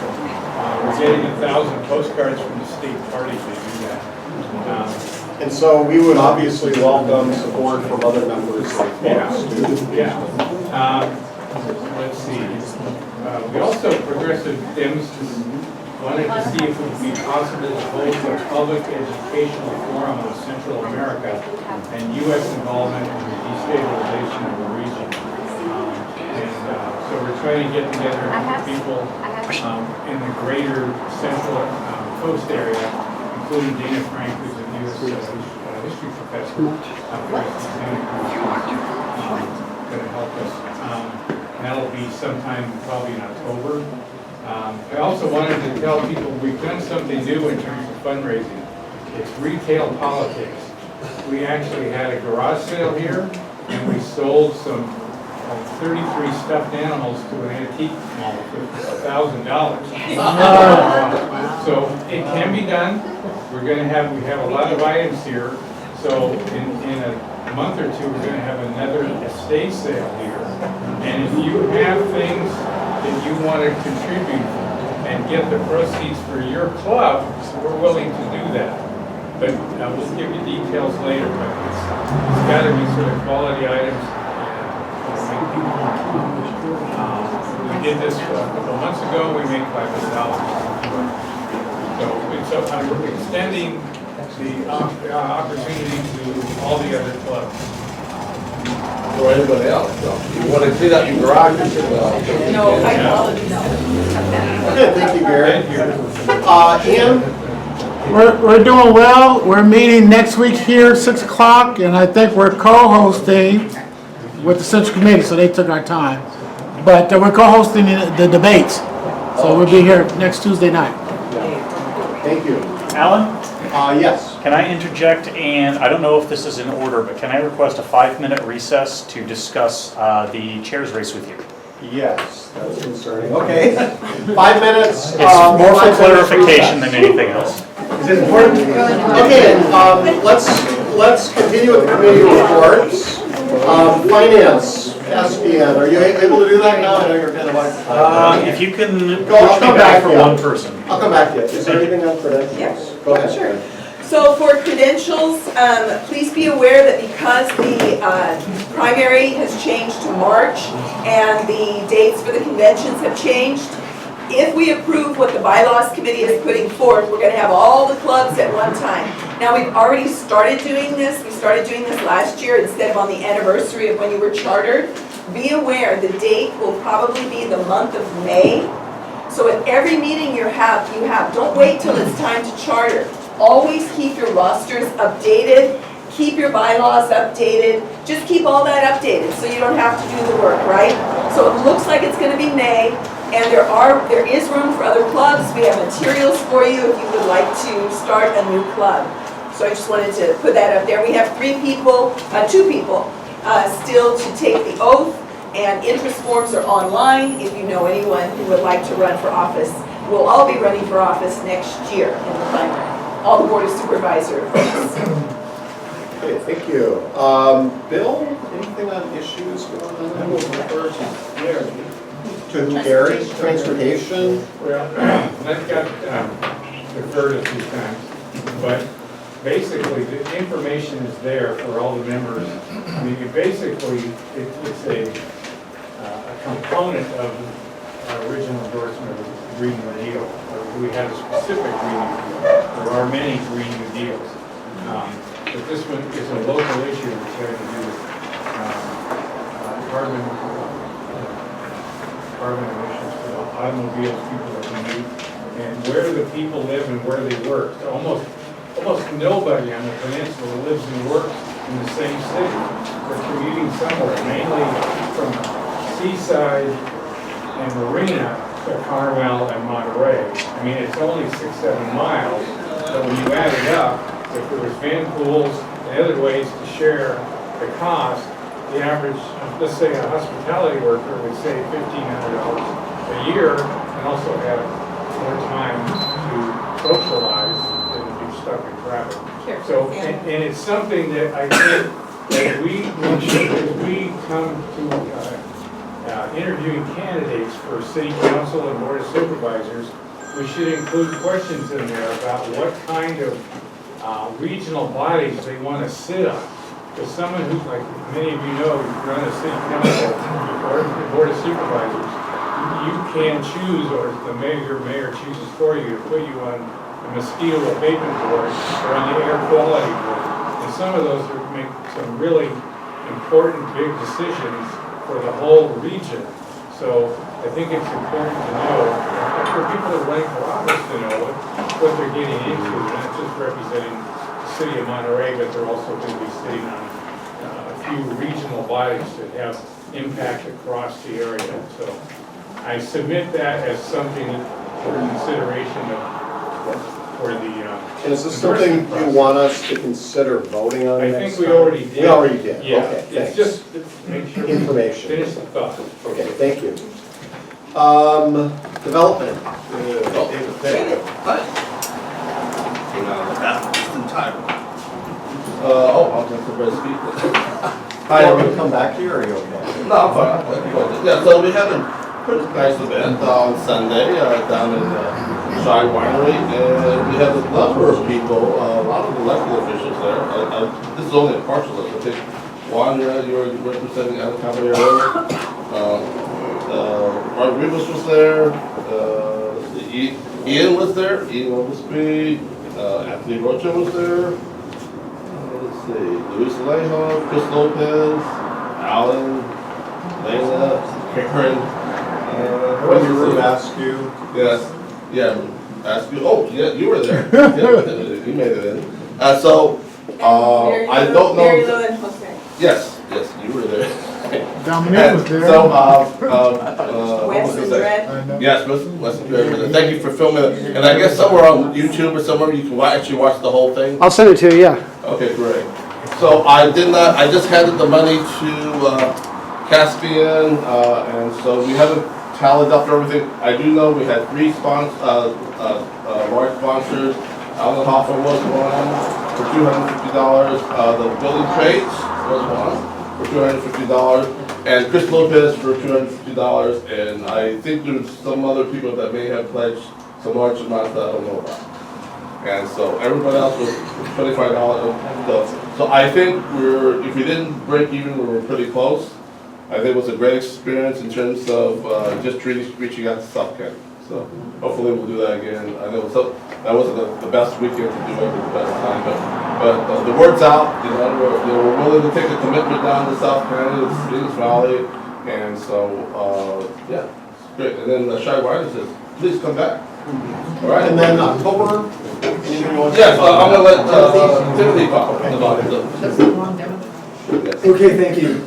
So we're talking now about the annual fundraising luncheon, and I think we're in a good space, but for everybody who's working on that project, this is not a time to be complacent. It's time to redouble our energy to take it through the finish line. So the event is our annual fundraising luncheon. The theme is the Green New Deal, Politics in Bloom.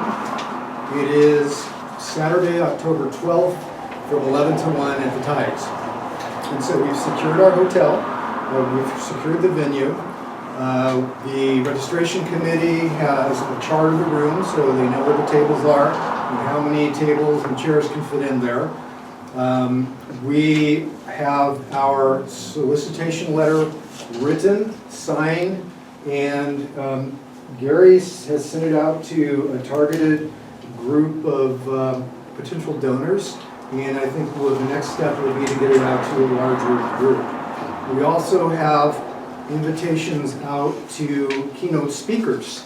We have a letter written, and the committee has each taken an assignment to contact different people. And right now we've got a couple of good responses that are pending. We're waiting to find out what will happen with Senator Kevin De Leon is one, and Beto.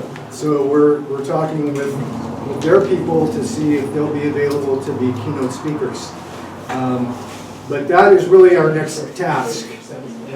We really need to confirm who our keynote speaker will be, because it's really time to get that name out there. So I would say that if anybody has recommendations on someone they know that would be a good person to speak on the Green New Deal, rather than reach out to them on your own, please funnel it through the subcommittee, and we'll consider that for outreach, because that's really our next mission, is to nail down our speaker. Great. And then hopefully we can get on the website soon and get so people will be able to start paying as soon as possible. So I forgot to mention that the online donation form is up and running. Yes, it is. That's right. Awesome. Yes. And we'll be hopefully sending out email notifications and updates regularly from now on. Great, that is awesome. So we have maybe 10 weeks or so till that event. And really it's everyone here's responsibility to try to get the word out. So you can go to that event page and copy and paste that, email it to anybody that you know that you think might be interested, call people. We really need to help the development committee to get the word out.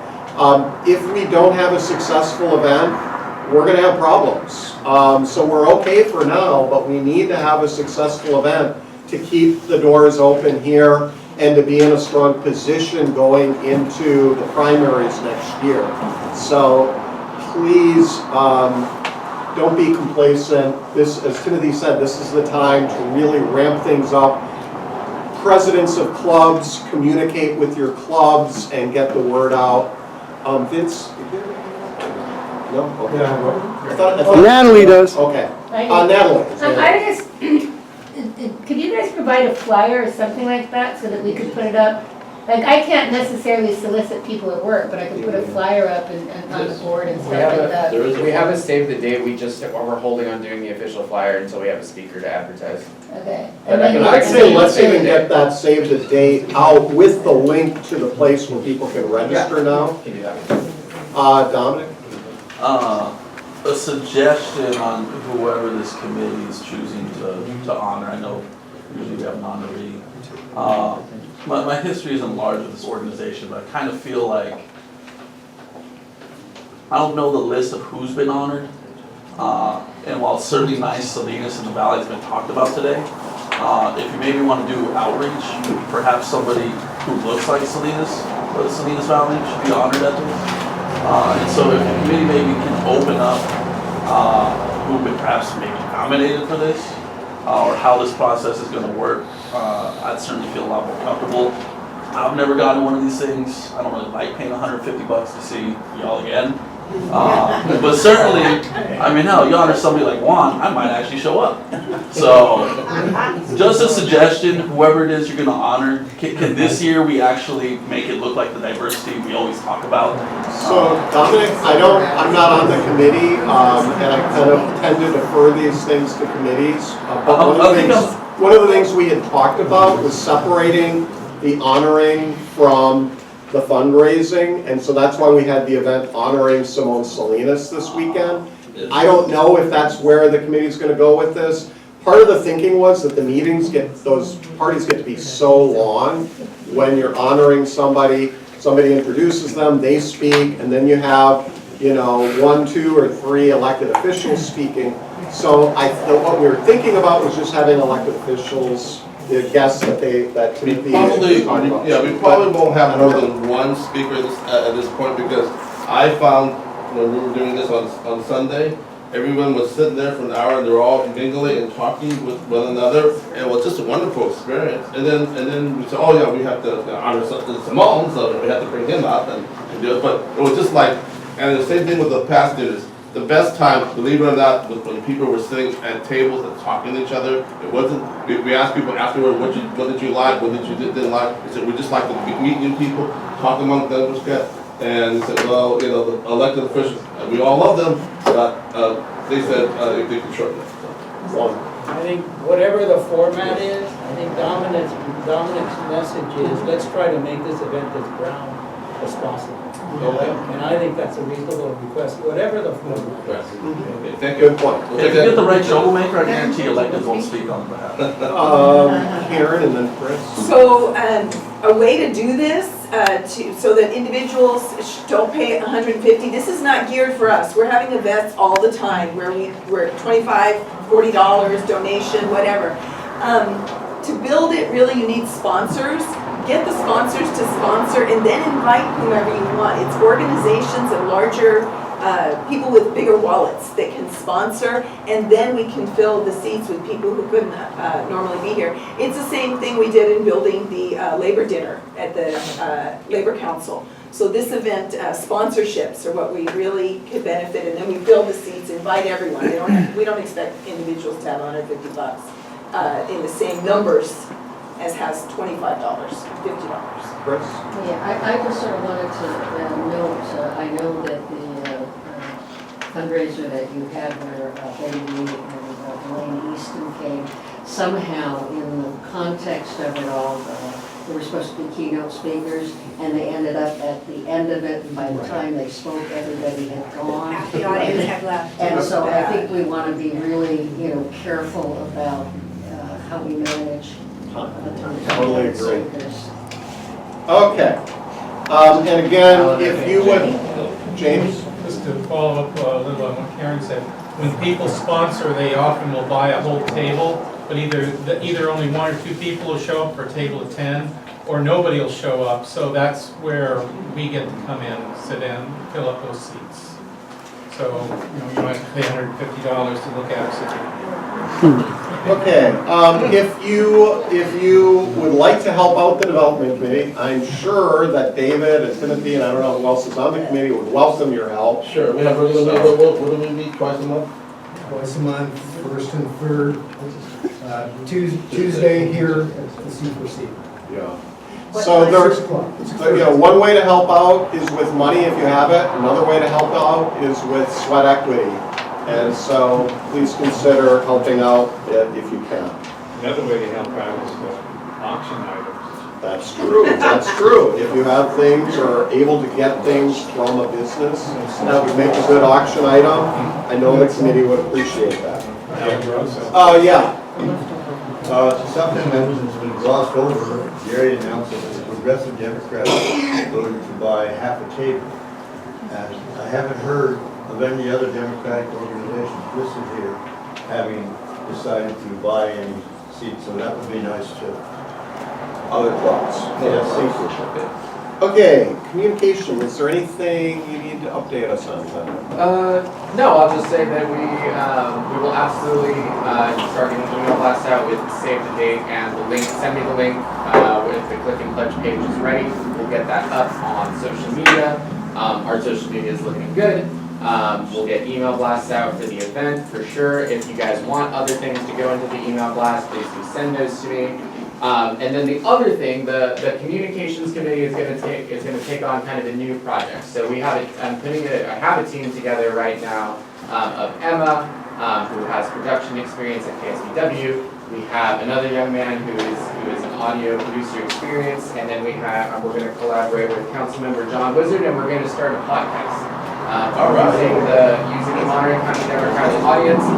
We're hopeful that this can be a space where we can not only talk to elected officials in our county and community leaders about the work that they do within our county, but can also point individuals in a direction about how to get civically engaged in Monterey County and what that looks like, public boards and commissions, political events, things like that. So we're really hoping to fill that gap where presidential candidates go around the country and they say, this only works if you get involved in the political process, but then they don't tell you how to actually do that. So we're hoping we can fill that space for at least Monterey County and hope to bring new people in that way and get relevant information out to voters and hopefully be something that's interesting to listen to. So we're working on it, and I'll let you all know when it's live, and you can subscribe and we'll go from there. Well, just a couple things I wanted to thank Tyler for running the instrument up here. Oh, the projector? Better make sure before you show up next week that you have somebody that can draw that out. I'll be here. Let's talk after that. Let's talk. The policy that Central Committee adopted about offering $100 for clubs in social media, we did with debate watching parties. And I know you showed me some analytics about people that responded. Maybe, because I knew you just showed them to me and then I forgot.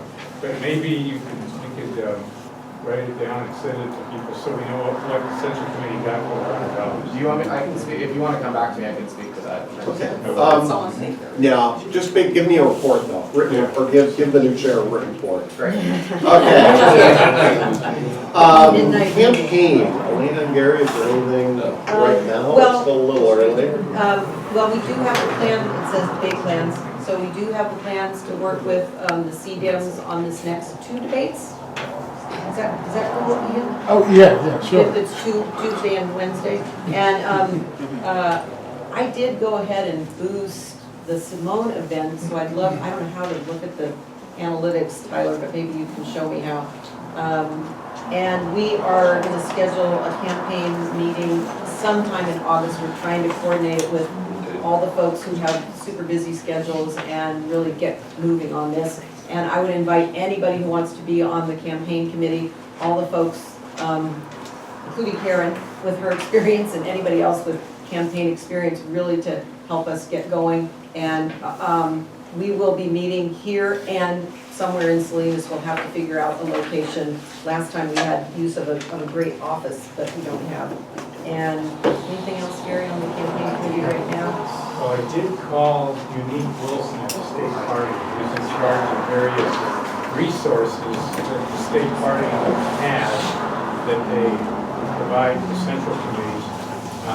Now, there was just an election for the chair of the state party, so there's been some changes, and I called yesterday, and basically they said they haven't decided on such things as what kind of resources they're going to provide to local central committees in terms of software and data, different tools to be used in terms of voter contact. But I'll keep on them and find out what exactly they're thinking of providing and if there's a cost and if it would work for us. So we'll keep on them. Okay. And then I have 2 other things related to the campaign. One is we will be doing the fair again, and I have the sign up here. Some clubs may want to take part of the day or all of the day. At this point, we probably don't know that, but if you're really anxious to sign up, I would encourage you to do that. Please put your name and really, well, I have your email, so you don't need to put your name. One change is they are now requiring that we stay until the fair closes at 11.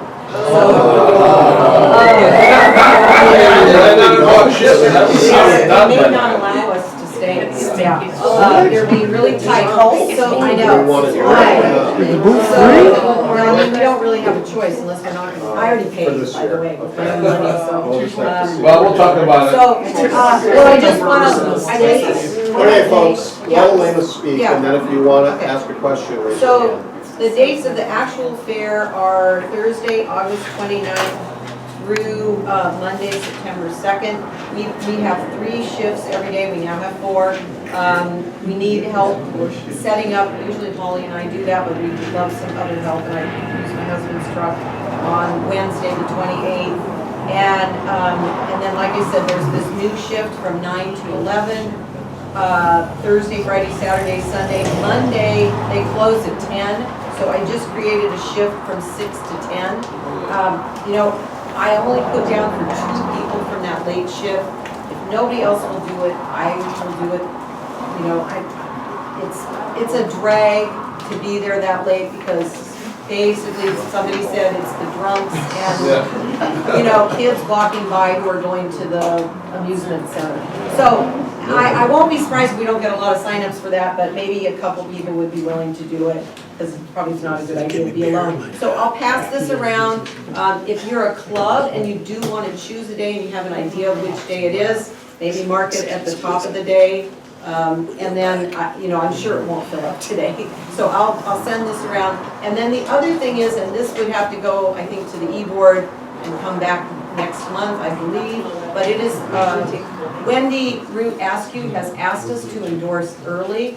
And my understanding is that we can do that, even though it's a procedural thing, and we could waive that. And then I believe we would still have to have any other Democrats sign, ran, we would have to have the regular endorsement process take place. So I just know that she really thinks she needs that, and I think we're gonna end up endorsing her, and so if there is any way around that, she would be much So maybe the appreciated. board can talk about it and bring back either a request for endorsement or a request to have a discussion next time. Okay. Yeah, so it is actually 8:30, which is normally when I try to have these meetings end. We have, you know, the bylaws committee has been doing a lot of really important work. I'm not sure we're going to be able to get that far into it. There's also been a committee working on the endorsement. I don't know if they're as far along. So I just want to highlight that we need to be on point, and I would like to be out of here by 1:45.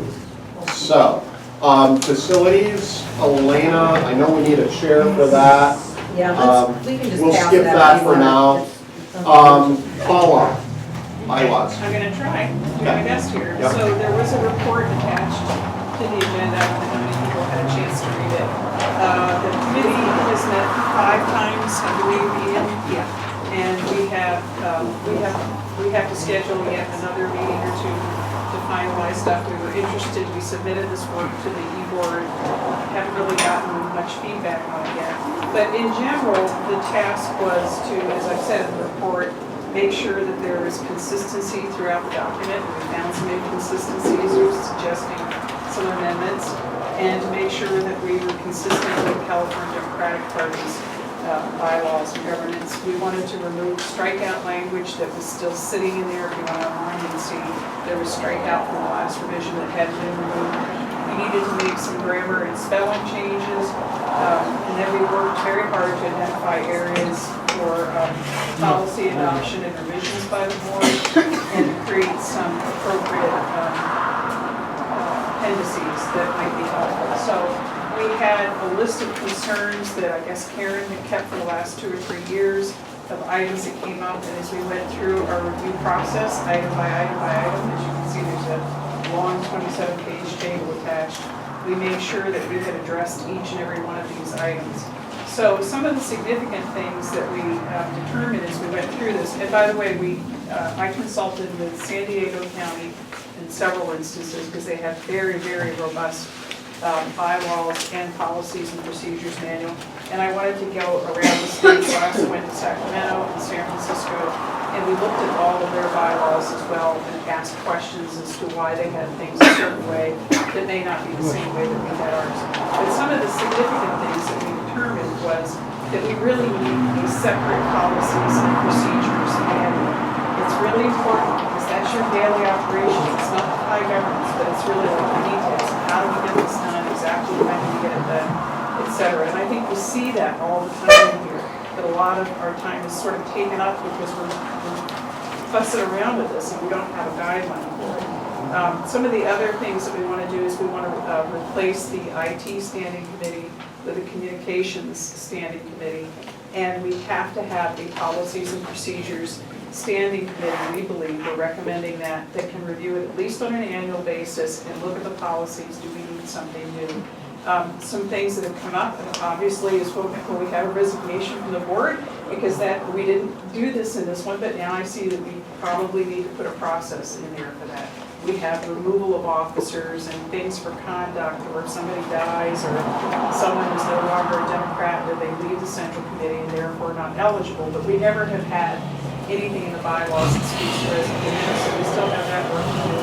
We still have questions about dual endorsements, we're looking at the endorsement committee to clear that up, and we want to present a final product. So we're looking for feedback. There's, like I said, a 27-page document in here. We put all the current bylaws in a table. We then brought up issues, questions, and then the last column is trying to resolve them. So. Well, so I would just like to say on behalf of the committee, the Central Committee, we really appreciate the work of everyone who's been working on the bylaws committee. It is really important because if you have good bylaws and procedures and policies, it can reduce a lot of conflict and tension because hopefully you're simply following the bylaws and it doesn't get personal. One thing I did want to say though regarding the dual endorsement is, the reason we went that way a few years ago was because I think we were trying to reduce the amount of conflict among Democrats, that there are situations where we might have two qualified, good Democrats, and that there was a benefit we saw in being able to dual endorse and therefore not divide the party. On the other hand, it does put us in a position where the state party doesn't recognize our endorsements. Does that matter? I'm not sure if it does or doesn't. But that is that's one of the most important things we have to decide. Do we want to continue to allow dual endorsement or do we not? And that's not for us in the bylaws committee to decide. That's going to be the executive board. Right. Endorsement committee. Do you want to say something? No, we have to. We did that already. Yeah. Okay. Thank you very much. Anything on endorsement process? I've had, the committee's met twice, and the turnout has been not acceptable. The goal was to have a revised draft endorsement policy to the e-board middle of September. With the current staffing levels, we're not going to be able to meet that goal. I'd like to put out an appeal for Central Committee members. I promise the meetings will be efficient and not a waste of time. I'm figuring we need about 6 to 8 hours of time to review the policies, come up with some recommendations. Given the late time, the complete rewrite of the endorsement process, I'm going to recommend that the e-board commission at a later date, but that's beyond the purview of the endorsement committee. We're going to try and tweak it so that it's efficient, it takes out the inconsistencies, and for any of the candidates who are here that have struggled through the endorsement process, we're going to try and remove as much of the pain as possible. So once again, if you would like to join in our effort to update the endorsement procedures, it is what we do as Democrats. It's one of the central activities of the Central Committee. And so I think it does deserve a high level of commitment towards it. So if you're interested in serving on the committee, please email me directly. David Burnett, really important. What we do is endorse. That's one of our most primary functions. Help now, don't complain later. Absolutely. Yes. I'm sorry, David, do you have dates and times for meetings yet, or you're All right, just this gonna is next, schedule? what's the next date? So the dates I tried Monday, I tried a Friday, no participation, so you tell me what days you're available and I'll try to work it Okay, out. let's take that after the meeting, but again, the key thing is, this is about the process, this isn't the actual endorsements, obviously. This is about making sure the process is clear and easy for candidates and that it achieves our goal. Okay, there is one other thing before I announce the election result that I needed to announce. The e-board talked about this, but we didn't get it on the agenda. So we need to let the Monterey County Elections Office know if we want to have them run our Central Committee election next year. The e-board is recommending that we do. There is a very significant cost to the county to run the election and include us in all of the printing materials and all of that. But at this time, the e-board feels like there are a number of reasons why we want to continue to participate. Number one, visibility for the party. Number two, the Republicans will be on the ballot, and so I think a lot of our voters, unless we coordinate with the Republican Party and both of us kind of go to a caucus system, we'll be wondering, wait a minute, Republicans, where's the Democratic Party? So our recommendation is that we do let the elections office know that we do want to have elections. You will be able, if you want to run to be on the Central Committee as a district elected member, you would be able to pick up your paperwork, nominating papers, September 27th.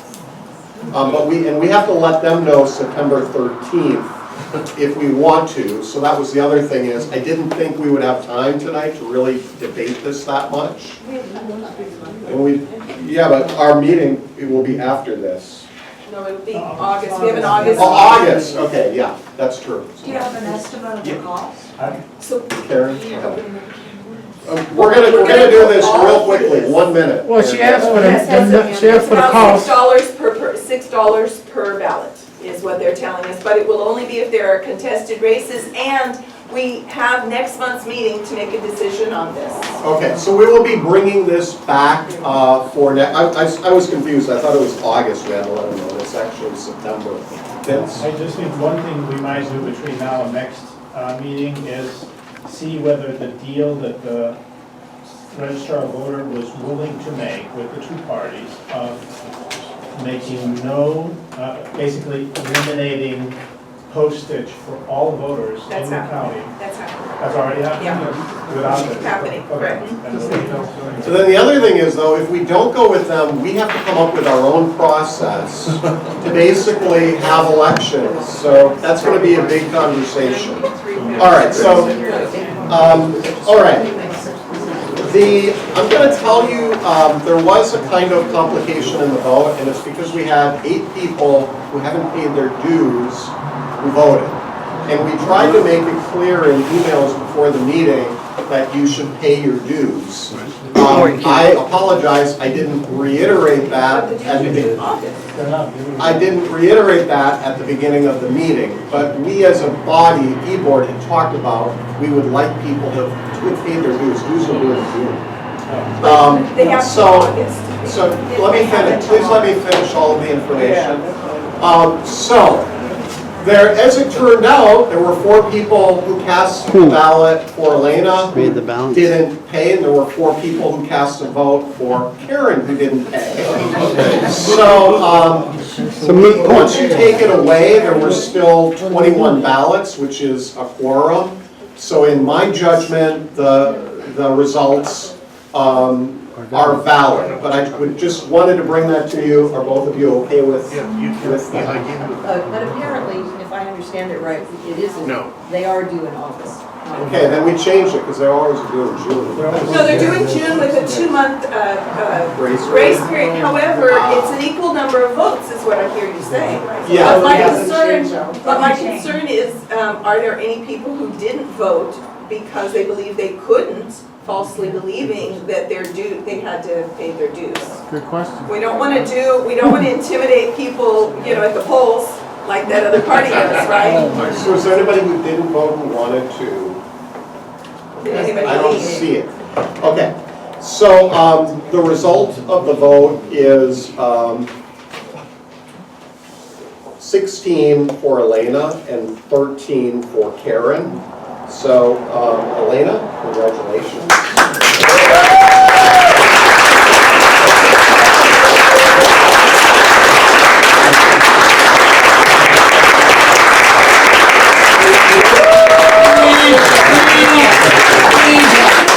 We're going to be out in what Alan said, if I speak for one moment or so, I might want to say careful what I wished for, but I'm going to reach out to all of you for help.